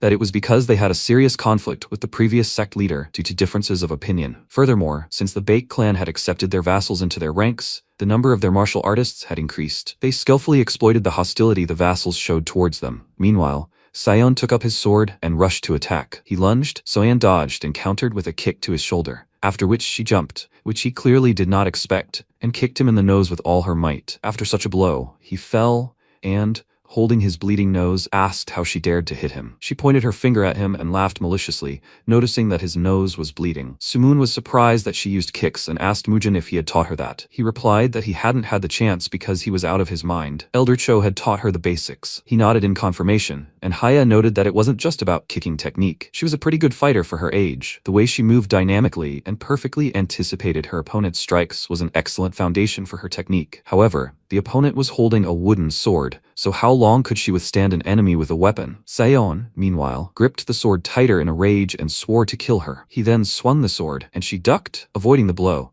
before jumping to the side, dodging another swing. He continued swinging the sword, and she dodged. Haya said that her technique of dashing steps was impressive. She dodged all of his strikes. Siyun, meanwhile, was furious and worried about the boy, and he, meanwhile, called his opponent a slippery snake, to which she only smirked. He lunged, swung his sword, and when she dodged, she found herself pinned against the wall. Seeing this, Baekshun became worried, as she had nowhere to dodge. Wangbon called out to her and told her to get out of there quickly, and Siyun shouted at his boy to finish her off now. Let him not even think about showing her mercy. Sayon gathered all his strength and rushed to attack, but to everyone's surprise, the girl jumped, thereby dodging the attack. She landed behind him, and he asked, first she acted like a slippery snake, and now she was acting like a flying squirrel. She grinned and said that he was caught, and he became nervous, because he didn't understand where he went wrong. She raised her leg and said that so that he couldn't dodge, she would pin him against the wall and strike, but still, let him try to stop her with his slow wooden sword. After that, she swung her leg and delivered several quick blows to his head, and the old men supported her, shouting at her to smash his face, to make it so that he couldn't even crawl out of the arena. Siyun was already seething with rage. Meanwhile,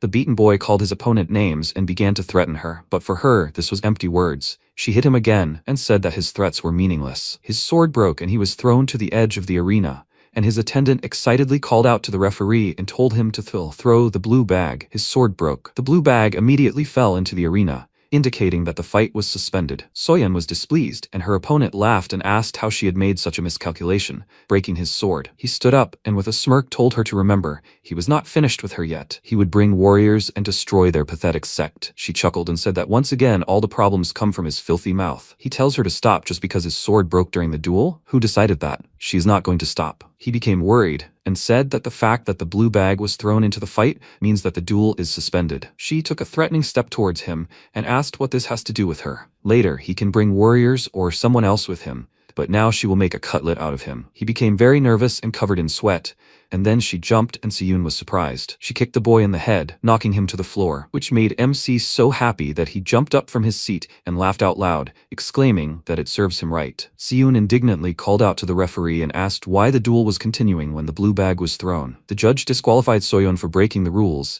and she headed back to her sect, and Hwangbon noted with a heavy sigh that this was how it all ended. Mujin praised his sister, and as she passed by Siyun, she noticed his furious glare and stuck her tongue out at him, mimicking Sayon. He literally flared with rage, and she returned to the table, and the elder excitedly asked if she hadn't heard that the fight stops when a blue bag is thrown into the arena. She started eating and told him that she knew about it, but beating up that idiot was more fun for her than winning. He couldn't argue with her, and the MC laughed until he cried and said that this was to be expected from his sister. He stood up and started waving his arms and legs, saying that it was magnificent. His sister was disqualified. But why was he so happy? Sumoon laughed at him, noting that he was apparently a good dancer. He exclaimed that he felt amazing, and the elder asked what kind of strange dancing this was. He started begging him to stop, and Soyeon asked what kind of tasteless behavior was this. Dojin bashfully asked him to maintain his dignity, and Mujin told them to let him go. He felt so good that he wanted to dance. What was wrong with that? After that, he filled the glasses and offered Sumoon a drink. Let him drink as much as he wanted today. He laughed and told him that he would gladly drink,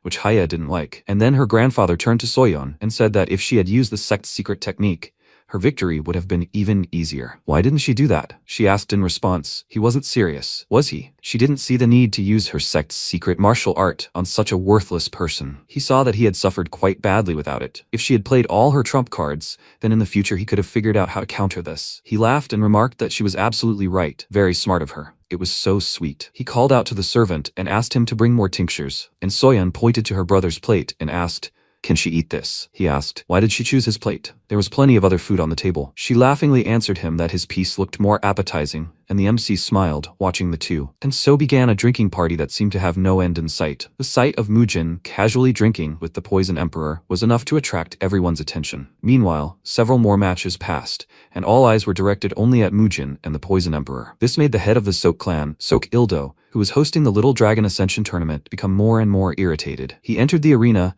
and announced a duel between young Master Hua Dojin of the Manhwa sect and young Master Sok Chuyon of the Sok clan. He invited the participants into the arena, and Dojin rose from the table, saying he had to go. The MC joyfully punched the air and told him to show off his best. He grabbed a sword and, slightly nervous, entered the arena, and Sumoon was surprised to notice that he would have a weapon. The representative of the Manhwa sect would fight not with his fists, but with swordsmanship. The referee announced the start of the duel, and the boys raised their swords. Meanwhile, Ildo silently told Chion that victory in this duel was his. Let him demonstrate the power of the Silk Sea Otter and attract the attention of the Poison Emperor. Chion pounced on his opponent, and Dojin immediately swung his sword, after which the boy collapsed to the floor, not even realizing what had happened. Ildo was greatly surprised, as were the other guests. They didn't even notice the blow. Soyeon jumped up in joy for her brother, and Elder Cho shouted that even if he died today, he would have no regrets. Even the Poison Emperor jumped up in surprise and declared this astonishingly effective swordsmanship. He had no idea the Manhwa sect possessed such amazing swordsmanship. Mujin grinned and said that the swordsmanship Dojin demonstrated wasn't just a highly effective swordsmanship, but a swordsmanship technique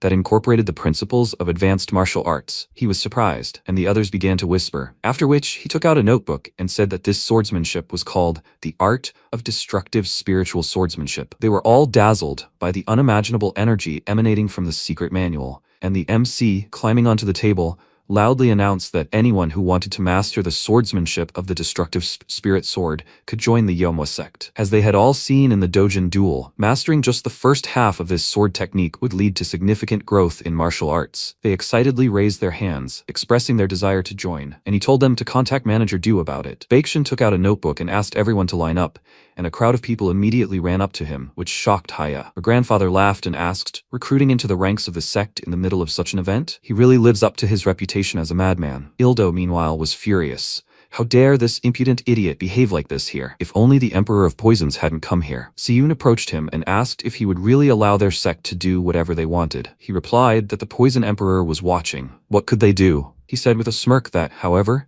they couldn't just do the work and then pass the fruits on to someone else. He had one plan for this matter. They would change the participants of the tournament, adding Seok Yoseo to the list. As the influence of the Manhwa sect, which had dominated Seochang for some time, began to wane, the Sok and Baek clans immediately planned to fill this vacuum with their own power. Through the Little Dragon Ascension tournament, held once every 5 years, they manipulated the tournament bracket to ensure that their disciples emerged victorious. They then sent them to renowned tournaments of the Orthodox powers to increase the fame of their clans. In other words, the clan's fame was their power. This is how they monopolized the Little Dragon Ascension tournament and expanded their influence. Ildo announced the final match of the 16th tournament. Young Master Ban Yewol of the Half Moon sect would face young Master Sok Yoso. Sumoon told Mujin that whoever won this match would be his younger brother's opponent in the next match. Seeing this boy, Elder Cho was surprised and asked why he was here. MC asked if something was wrong. Was he strong? He replied that he was the winner of the previous Little Dragon Ascension tournament. As far as he knew, he had now begun training at the main temple of the Diankang sect. Yoseo, meanwhile, asked Yowol if he was his opponent again. The boy was very surprised to see him here. This was a tournament that only those under 14 could participate in. He smirked and called him an idiot, saying he knew it and that he was 14. He was indignant and exclaimed that he was lying, saying he was 15 now, but Yoseo didn't let him finish and attacked him, hitting him several times, which made Dojin feel uneasy. Yoseo easily won and said that worms should crawl silently on the ground,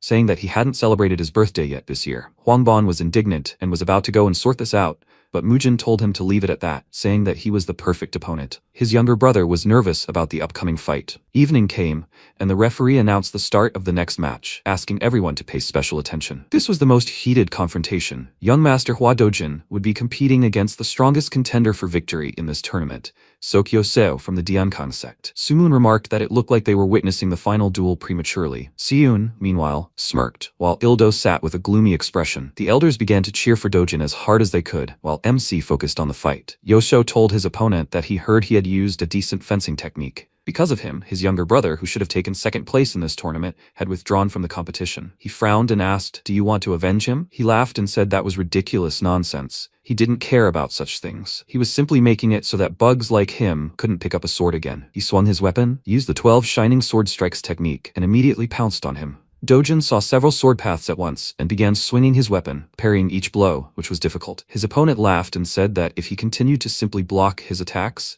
his skull would be crushed in the blink of an eye. Dojin grew nervous and blocked another blow, while Sumoon admiringly declared that this was the Dienkang sect's signature fast swordsmanship. Something like this could be quite difficult to handle. Mujin remained silent and continued to watch his brother closely, while Ildo smirked and silently told Yoso that this was right. Let him show those idiots just how vast the skill gap was between them. Meanwhile, Yoso struck again and laughed at his opponent, saying that watching him swing his sword would bring tears to his eyes. Dojin gritted his teeth and ducked sharply, dodging the blow. He then adjusted his grip on the sword and struck downward, but Yoso dodged and immediately countered, saying he'd been waiting for him to do so. Dojin tried to block the blow, but the wooden sword struck him square in the fingers. Then Yoso used the same technique again, and Dojin nearly fell, but he managed to regain his balance and block the next blow. Several more attacks rained down on him, and this time, he couldn't take it anymore and fell. And Yoshio approached him with his sword raised, saying that although it was too early, it was time to end this duel. Just as he was about to strike, a blue bag flew at his sword, and he stopped. He looked in the direction from which it was thrown and saw an enraged Mujin, who was drilling him with a murderous glare. He smirked and asked, "What kind of idiotic stunt is this?" He left the arena, saying goodbye to Dojin, and he tried to move his fingers, but it was very painful. They even turned black. The MC told him to let him examine his hands first, after which Dojin left the arena and he said that this idiot deliberately aimed for the knuckles. It will hurt, but he should be patient. The old men and Soyun were very worried about Dojin.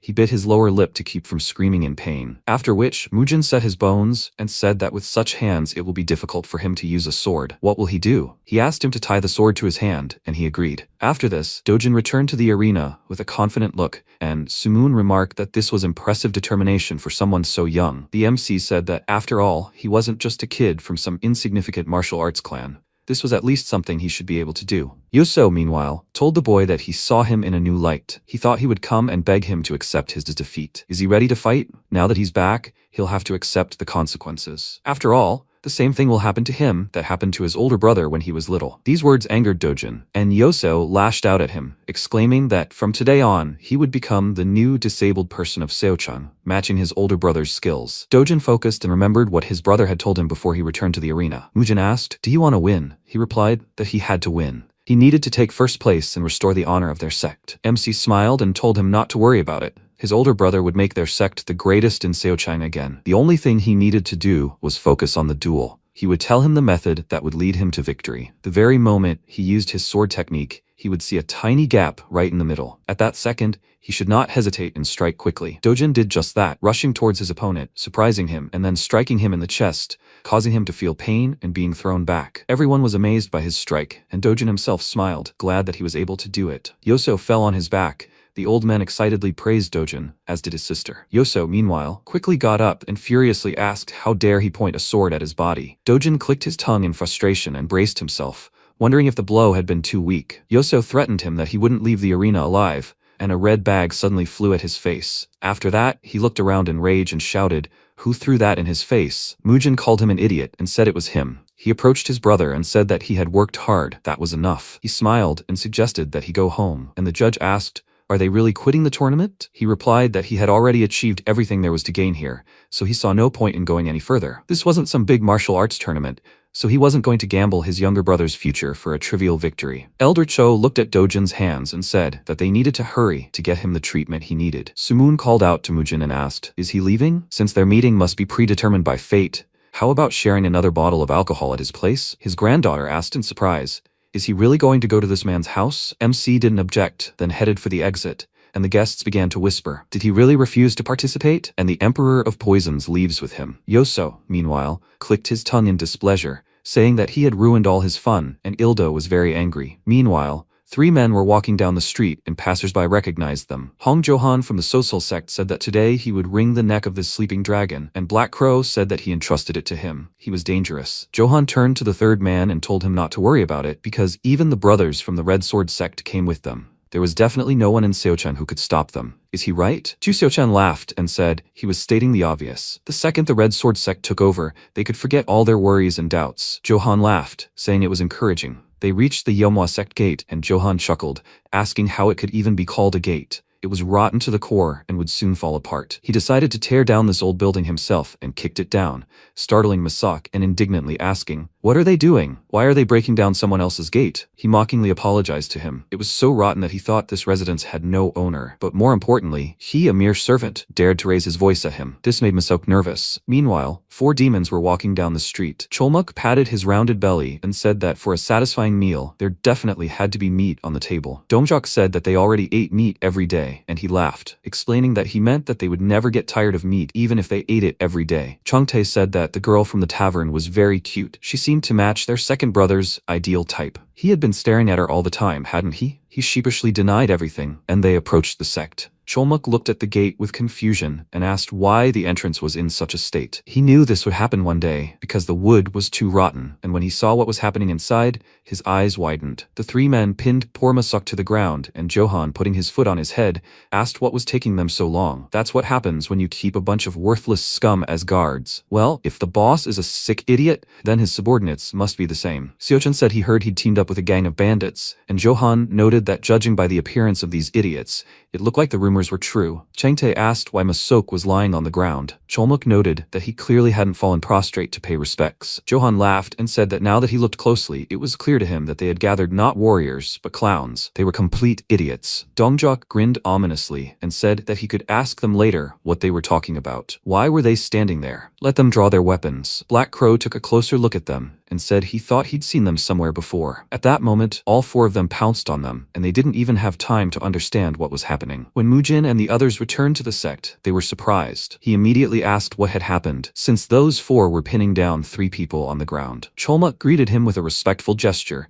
and told him that they had simply stepped away for a quick bite to eat, and those bandits had pinned Masok to the ground and started causing a disturbance. So they dealt with them right away. Masok, in tears, rushed into the young master's arms, saying he had been so scared, but he didn't let him get close. Noticing Black Crow, he asked if he was here too. He had spared his life on the condition that he'd bring him money, but in the end, he had called his buddies with swords and caused a disturbance. He immediately fell to his knees, begging for mercy, and he said that he didn't even want to listen to him, and ordered the warriors to raise those idiots. They let them go, and MC asked, "Who are they? Have they come to avenge that one-eyed man?" Seochan introduced himself, saying that he is known as Death in One Step. He was surprised to notice that he even had a nickname. He must have managed to accumulate quite a lot of property. Sumoon asked, "Is he part of the alliance of the unorthodox forces of the 4 martial heavens?" Seochan was very scared when he saw his aura, and he asked, "A member of the Red Sword himself set foot on Seochan's lands, and even attacked a family that is on the side of the Orthodox Alliance? Should this be taken as a declaration of war?" His aura flared, instilling fear in the others. Elder Cho found it difficult to contain it. It was an incredibly murderous aura. Seochan, meanwhile, nervously thought, "Why is this man here? What is his relationship with the Yeomwa sect? One of the strongest warriors in Jianghu is currently the Emperor of Poisons. They must not disturb his peace of mind under any circumstances, otherwise the Red Sword will disappear without a trace." He bowed to him, hitting his forehead on the ground, and exclaimed that they had sinned. He began to bow to him, begging the Emperor of Poisons to let them go, and those guys from the Sosal sect were very scared when they heard this name. Sumoon said that he apparently decided to test his patience. Today his bones will go on their table as a snack with liquor, and tomorrow he will flay his brothers. He excitedly exclaimed that there was a misunderstanding, that they did not mean that at all. Mujin, fed up with all this, stamped his foot, dispelling the old man's aura. Haya was very surprised, thinking that this couldn't be true. He instantly dispelled her grandfather's murderous energy, which was like a typhoon. The old man found this interesting, and MC threateningly told him to keep his distance. There were children here. Anyone watching from the outside would think he was the boss. The old man looked at him closely, then laughed and apologized. He was just having fun intimidating these guys. Mujin asked Elder Cho to take the children and Masok to a healer. Afterwards, they quickly left, and Soyeon, displeased, said she wanted to watch a little longer. After making sure the children were gone, MC returned to the boys and picked up a sharp stick, saying that not only had they mocked someone else's servant, but they had also destroyed these precious oak gates. He stuck a stick into his shoulder and asked if he even knew what kind of gate it was. He started picking at his wound, tormenting him, and said that it was a 100-year-old oak gate that had been struck by lightning, but it continued to stand, filled with the energy of the Big Dipper and imbued with the spirit of his grandfather. This was not something that could be easily obtained anywhere. He screamed in pain and asked him to stop. He was not the one who knocked down this gate. He smirked and said that in any case, since he had aided in this matter, let him bring him 10,000 yang as compensation for his complicity. He exclaimed that this was nonsense, and the warriors thought, how dare he speak to him so insolently? Mujin asked if he should continue to screw this splinter into his flesh. He screamed in pain and promised him that he would do anything, Let him just pull it out. He pulled out a stick and said that he could have done this from the very beginning, then turned to Johan and asked, "Does this mean it was his doing?" He got scared and immediately asked him for forgiveness. He had committed a sin worthy of death, and MC said that then he must bring 20,000 yang. He bowed to him, promising to do so, and then it was Black Crow's turn. He immediately fell at his feet and began to beg for forgiveness, promising him that such a thing would not happen again. Mujin executed him on the spot without further ado. His head rolled towards Johan, causing him to quietly and frightenedly cry out, and MC said, but there would be no second time. He told Johan that all of this idiot's property now belonged to him. Let him sell all his belongings and bring the proceeds here. He has time until tomorrow, and now let him go. He answered him that he understood everything. And Haya looked closely at Mujin and thought about something. Within days, the sect's residence was rapidly transforming, becoming completely unrecognizable. The old front gate with peeling paint was replaced with thick new oak gates. The walls, roof, and even the cracked stone floor began to be replaced with new materials. And that's far from all. Martial artists wishing to pass the test to join the sect continued to arrive in an endless stream. Earning a salary while training in advanced martial arts was a once-in-a-lifetime opportunity, so such a reaction was quite natural. But something made MC extremely uncomfortable. The Poison Emperor and his granddaughter were still visiting. Sumoon tried the tea and said it was especially fragrant today, and Mujin wondered, what the hell are they doing here? Haya smiled and said that it turned out the Yeomwa sect residents had plenty of high-quality tea leaves, and MC wondered, why are they visiting here every day? He decided to ask them about it, but Sumoon ignored his question and invited him to join them. This tea had an incredible taste. He said that he was sure the Tang clan must have whole mountains of tea of even better quality. So why did he continue to drink it here? Sumoon told him not to be such a cheapskate. It was just a couple of cups. He was indignant at his words, and he laughed at him, telling him not to worry. He was joking. He looked around the sect territory and asked, isn't it wonderful? The place where a person lives should be filled with such vital energy. He glanced at the men who were fixing everything and said that they were trying hard to do their job. Thanks to this atmosphere, both the food and the tea become even tastier. He even forgot about his old age for a moment, and he was so grateful for it. Mujin wondered, what did this happen to him suddenly? Sumoon asked, was it the art of movement? He was talking about the energy that he controls. He confirmed this, and he, placing a cup of tea on the table, said that he hoped he understood, and suddenly swung his hand forcefully. MC reacted quickly and blocked the blow, and then the tip of the blade suddenly appeared in front of his eye.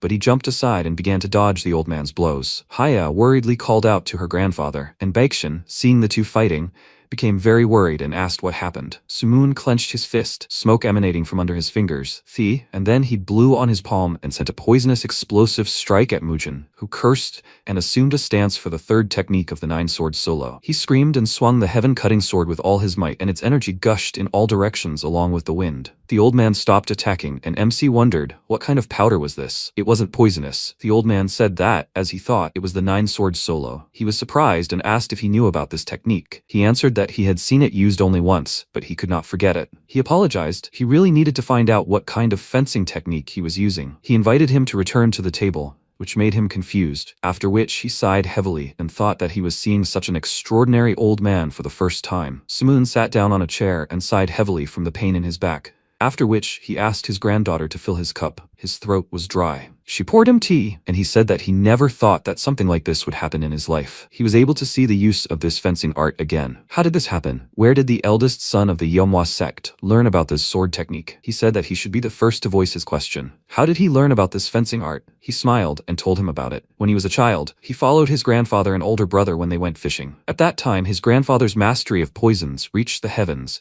so people dubbed him the Heavenly Emperor of Poisons. Although he had retired, he was still full of energy. He remained an absolute master of the highest level. But then he appeared in their path, his teacher. Their grandfather ordered them to step aside. He and his brother immediately ran to the rocks. He was curious about what was going on there and kept peeking out from behind cover, and his brother told him to stay down, but he was worried about his grandfather. Then the fight began. His grandfather attacked first. He struck a quick blow that caught his opponent off guard, and then threw several knives at him, but he deflected them all with his sword. Then the Emperor of Poisons drew his sword and approached him, and he attacked, causing him to jump. The Poison Emperor blew a poisonous explosive powder at him, and he used the nine-sword solo, heaven-cutting sword, to counter it. Seeing the cloud disperse, the Sword Emperor rushed at him in frustration, and he ran towards him with a scream. It was an indescribable sight. He still remembers every detail. If he had seen that fight with his own eyes, he would have felt the same. He rooted for his grandfather with every fiber of his being, but that man easily defeated the heavenly Poison Emperor, who was called the strongest of his time, with only 9 sword techniques. And then, without uttering a single word, he continued on his way. He was young, so he could only watch. After that incident, only one phrase stuck in his head. 9 swords solo. Maybe that's his name? Mujin said it was the name of a swordsmanship art,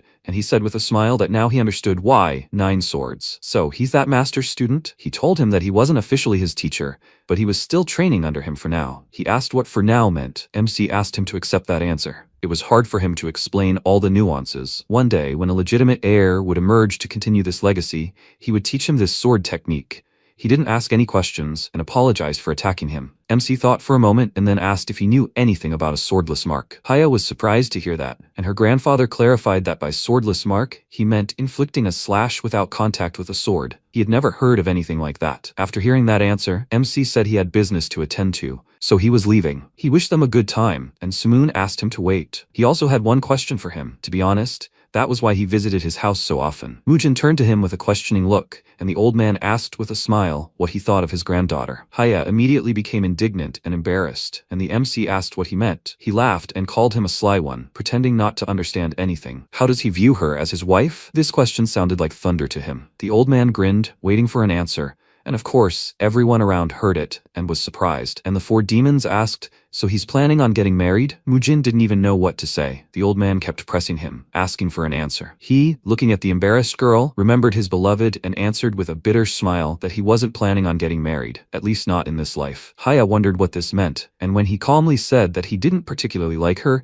she became indignant and exclaimed that she herself didn't like a husband like him. Sumoon looked at him in surprise and asked if he preferred men. He indignantly exclaimed that this was not true at all. Who did he take him for? Sumoon pointed to his granddaughter and said that then he did not understand how it was possible to reject her, the woman every man desired. He answered that everyone had their own preferences and asked him to respect his taste, after which he left, citing business. The old man touched his chin in puzzlement and said that this was strange. He was still completely blind to such things? This could not be. His granddaughter embarrassedly asked him to stop.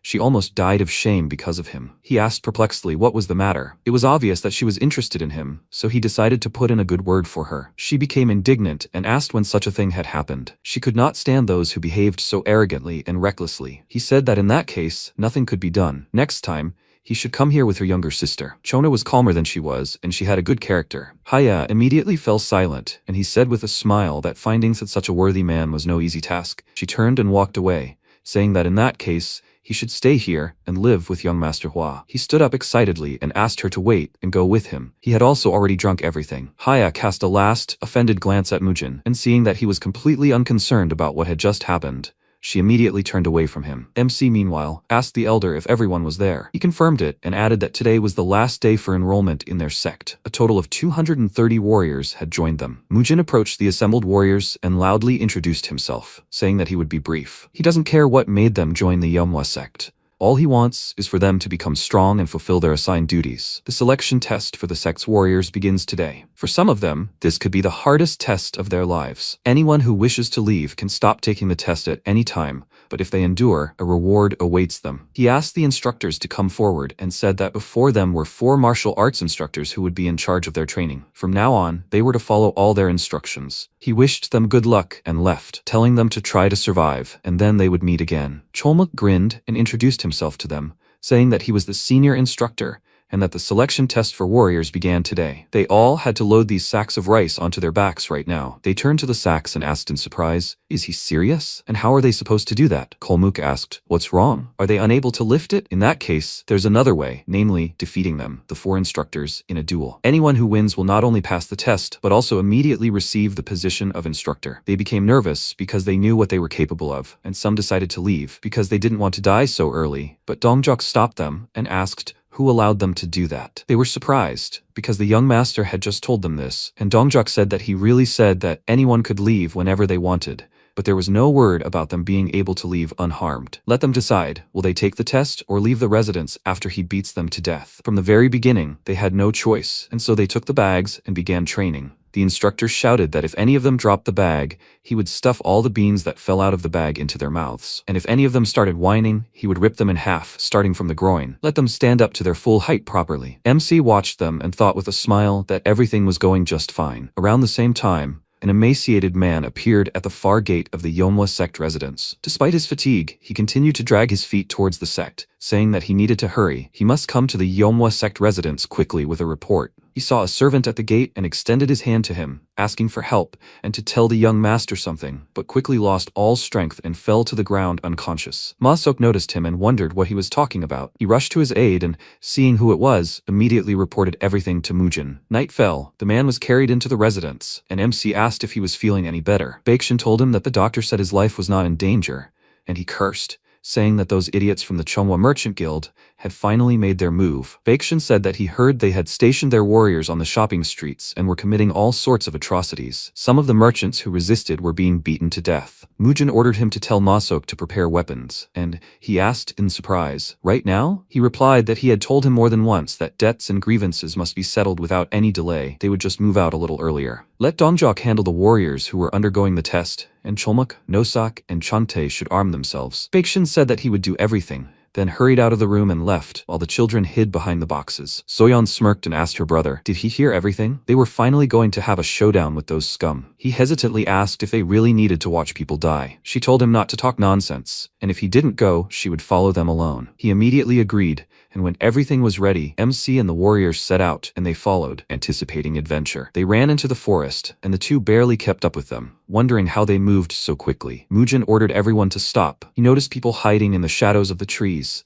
and they emerged from their hiding places, surrounding them. The children hid behind rocks at the edge of the forest, and Soyeon caught her breath, asking what was going on there. Cholmuk looked around and asked if they were ambushing them. MC smirked and said that, as expected, they were the idiot's target. After that, the fight began. Cholmuk scattered everyone with his steel fists, Nosak armed himself with a stick, and Chante wielded an axe. Meanwhile, Mujin encountered their leader. He pounced on him in a jump, delivered a blow that he couldn't block, and smiled. The children continued to watch. Soyeon said that now she understood what a real fight was. Her hands trembled from the fact that the smell of blood could be felt even here. The enemy squad was eliminated. Chante looked around and said that the cleanup was complete. MC saw that Cholmuk captured one alive and asked him to leave his mouth free so he could speak. Who is the client? If he answers, he will spare his life. Cholmuk threateningly told the guy that the young master asked him a question, and he exclaimed that he will tell them everything. They are from the Ark of the Dispossessed and came here at the request of the Chonghwa Guild. He asked, so they were behind the attack on the children that time? He seemed to have said very clearly that he would kill anyone who stood in his way. The guy begged him for mercy, swearing that he knew nothing about it, and Mujin ordered Cholmuk to let him go. He was surprised and asked, is he serious now? He let go, and he immediately grabbed the injured area, thinking that this monster single-handedly killed dozens of people. MC ordered him to go to his people and give them a message from him.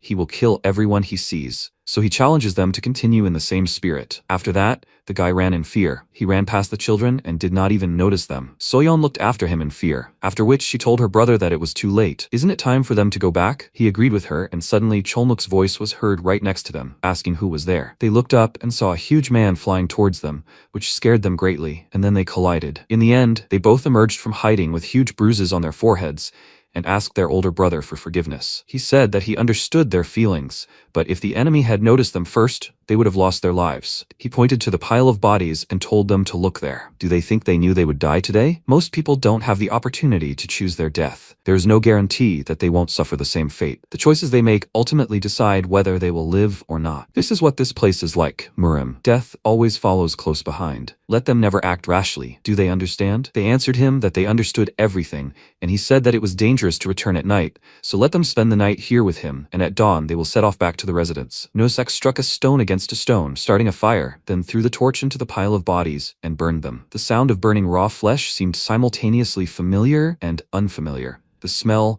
thickly permeated the dark forest, and for the two children, it became a memory they would never forget. At dawn, Mujin immediately sent them back with Chante. He told them to leave quickly. Their residence must have already been searched. Chante called them little troublemakers and led them away, and MC, after watching them go, turned toward the forest and said that they were also a little late, so they needed to speed up. At the same time, there was a commotion in the Yeomhwa residence. Hwangbon was chasing servants and warriors throughout the residence to find them, and Ma-seok was clutching his head. He said that he had checked that they had gone to bed last night. Where had they gone, and what were they doing? Meanwhile, they were walking through the forest. Chante asked Dojin.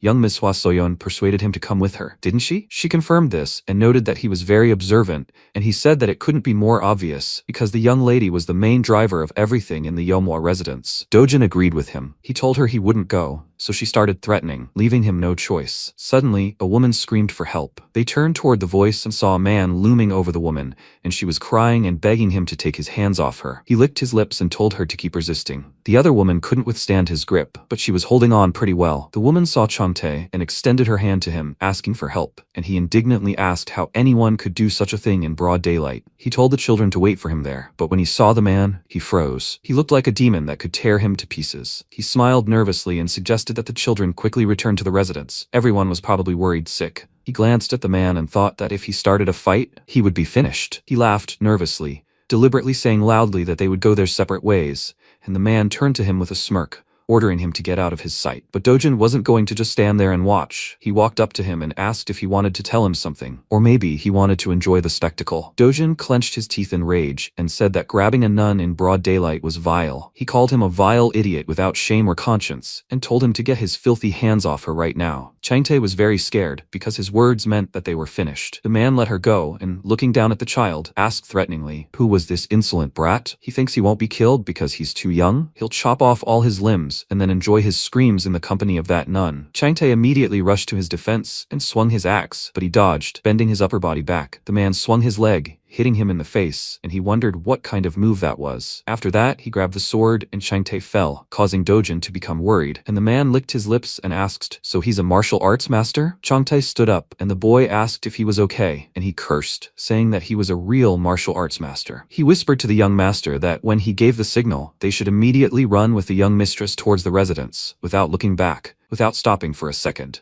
They had trained a lot, so they would be able to run quickly. He rushed into battle and gave them the signal, after which they broke into a run, and his axe collided with the blade of that demon. He laughed and said that he did not expect to have the opportunity to warm up a little. He likes it. This arrangement suits him too. Changtae was about to hit him with a second axe, but he dodged this time too and kicked him in the face, sending him flying. Quickly got up, and the swordsman immediately pounced on him and said that the way he writhes and flounders is quite a sight to behold. He wants to see it again. He struck. Changtae blocked it and thought that he wields the sword quickly, but his blows are also incredibly accurate. Perhaps he is even better than young Master Mujin. The opponent struck again and asked, "Aren't you going to show him this?" The children didn't listen to him and stayed behind, worried about him. When the man lunged at him, intending to kill him, he stared at the blade approaching his chest and thought that if he died now, the other two would be in danger. The enemy's blade clanged against someone's heavy sword, but fortunately, Mujin arrived in time to help him. Seeing his skill, the swordsman was surprised, and MC gathered more strength and delivered a blow that knocked his weapon away. He hesitated and exclaimed,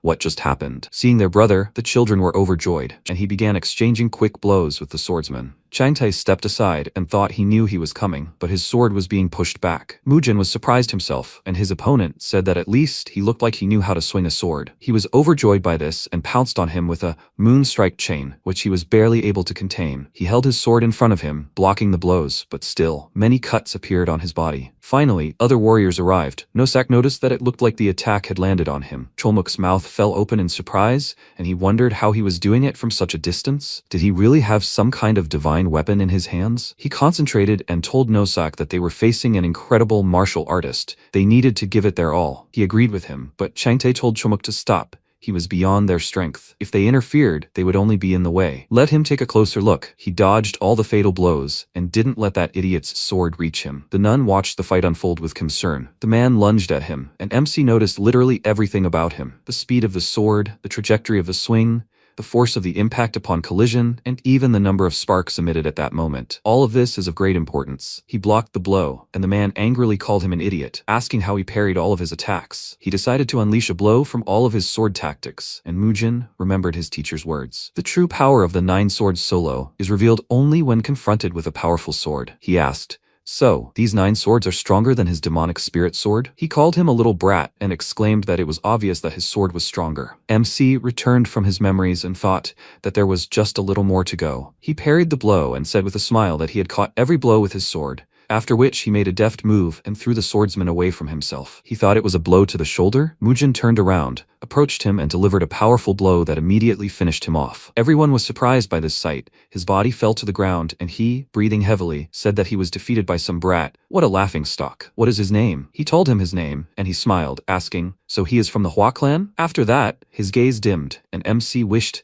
that he would have no peace even in death, and in the next life that he would not dare to mess with people like him. Another nun came to the scene and stared at them in surprise, thinking what happened while she was gone? Wamujin? She had heard that name before. Is this that crazy young master from the Yomwa sect? Is he really that strong? Meanwhile, he approached his brother and asked, is he injured anywhere? He told him that he was fine thanks to Chengte. He was the one who stopped that man. Chengte asked how he knew he had to come here. He told him that he just felt uneasy. What happened all of a sudden? He told him that the man he struck down tried to abuse those nuns. Since his younger brother and sister were there, they were just going to pass by, but young Master Dojin stepped forward and shouted at him. That's how it all started. He was surprised and asked, did Dojin really do that? His brother apologized to him, he just couldn't pass by, but MC just smiled and asked, does that mean he has a sense of justice? He looked up at him in surprise, realizing he was praising him. A nun approached them and said she was Myolryong, a first-generation disciple of the Ime sect. Thanks to him, she had managed to save her life. He asked her to drop their introduction and said he had a question. What was the name of the man who had just died? He had never heard of a martial artist of such caliber being here. The nun replied that he was an outstanding martial artist known as the Crimson Moon Sword. He was from the Crescent Moon Sword School, which is part of the unorthodox Four Martial Heavens Alliance. Suddenly appearing before them, he started a quarrel, demanding that they tell him the location of their younger sister. She had heard of his depraved lifestyle,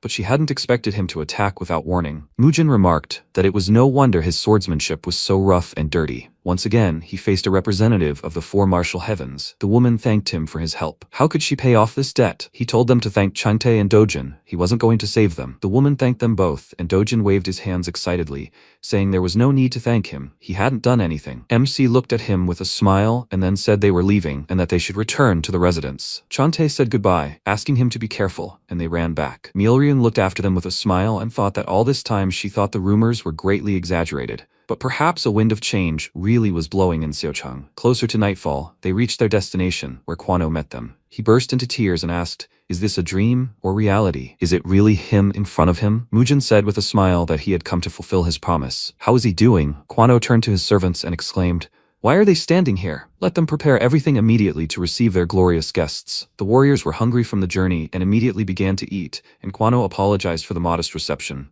Things hadn't been going well lately. Nosak said that despite this, the food tasted amazing, and MC noticed that his face had become very thin. He must be going through hard times. He laughed awkwardly and asked, is it that noticeable? He was embarrassed. Guanyo and Yochin ran into the room and joyfully told Mujin that he had really come. They couldn't believe that he personally decided to make such a long journey. After all, neither an army of 1,000 men nor a cavalry of 10,000 warriors could compare to him. They rose from the table, greeting them, and they asked how he had endured such a dangerous journey. Had nothing happened to him? He told them with a smile that on the way here, he encountered about 30 assassins and also defeated some idiot nicknamed Crimson Moon Sword. Hearing this, Guanyo was very surprised and said that if this is the Crimson Moon Sword, then he is from the Union of Four Martial Heavens. Kwano asked if he really fought him and won. He confirmed it and asked if there was any problem with that. The man said with surprise that he defeated such a brutal martial artist. It was amazing. This victory will further enhance the reputation of the Sleeping Dragon, whose rumors were just beginning to spread. After that, MC told them the purpose of his visit,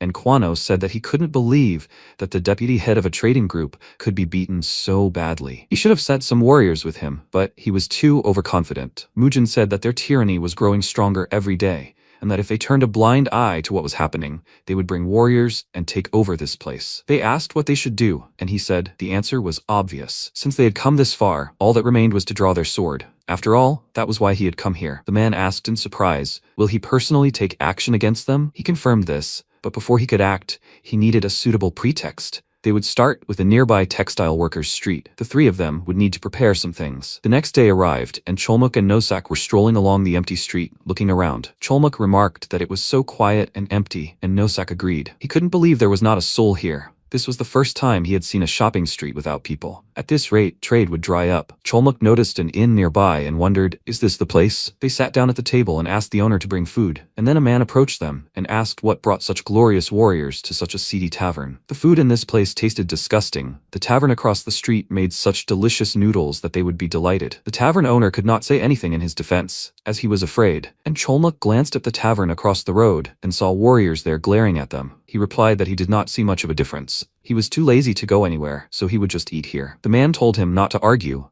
but to just move. This place was disgusting. Nosak called out to him discontentedly and said that he was annoying his older brother. He should just get out of their sight. He became slightly nervous under their gaze, did not try to persuade them, and returned to his people. He spoke with one of them, after which the man stood up and they headed towards them together. He approached their table and said that the food here was terrible. Do they want to go with them to that tavern across the street? Cholmuk smirked and called them idiots. Whether the food here is good or not is up to him to decide after he eats. He thinks he knows everything about his taste preferences. They got angry and called him an idiot with a bandit face and said that they were actually trying to speak to him politely. Is he deaf? Doesn't he understand what people say to him? Cholmuk asked. Are they good at just talking? Do they have swords on their belts for decoration? Make them stop talking and attack already. The man got angry and immediately pulled out his sword. Cholmuk looked at him in fury, then jumped up from his chair, grabbed him by the head and slammed him on the ground, and Nosak hit the other guy with his weapon. Watching them smash everything, the innkeeper clutched his head and cried out with tears in his eyes,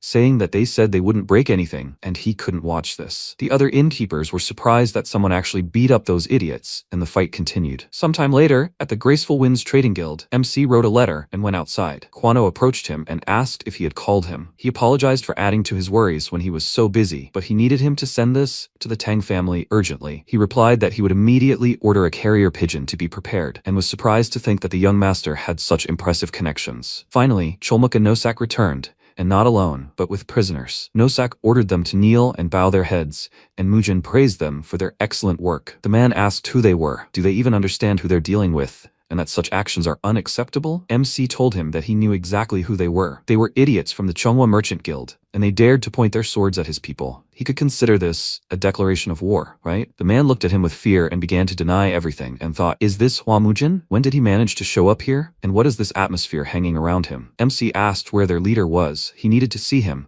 and the man realized that he had outsmarted them. It was a trap. Mujin, puzzled, noted that judging by his look, he was not going to talk. He called out to Nosak, and he immediately knew what to do. He hit one of them in the face with his weapon, which caused him to immediately fall and start writhing in pain, and the man worriedly asked why he was doing all this. They didn't have any leader. MC didn't let him finish and ordered Nosak to split open the head of another warrior. As soon as he struck the other warrior, the man excitedly exclaimed that he would tell him everything, if only he would spare his life. Mujin said he should have done this from the start, then placed his hand on his head and threateningly asked who was leading them. He became very frightened and told them everything.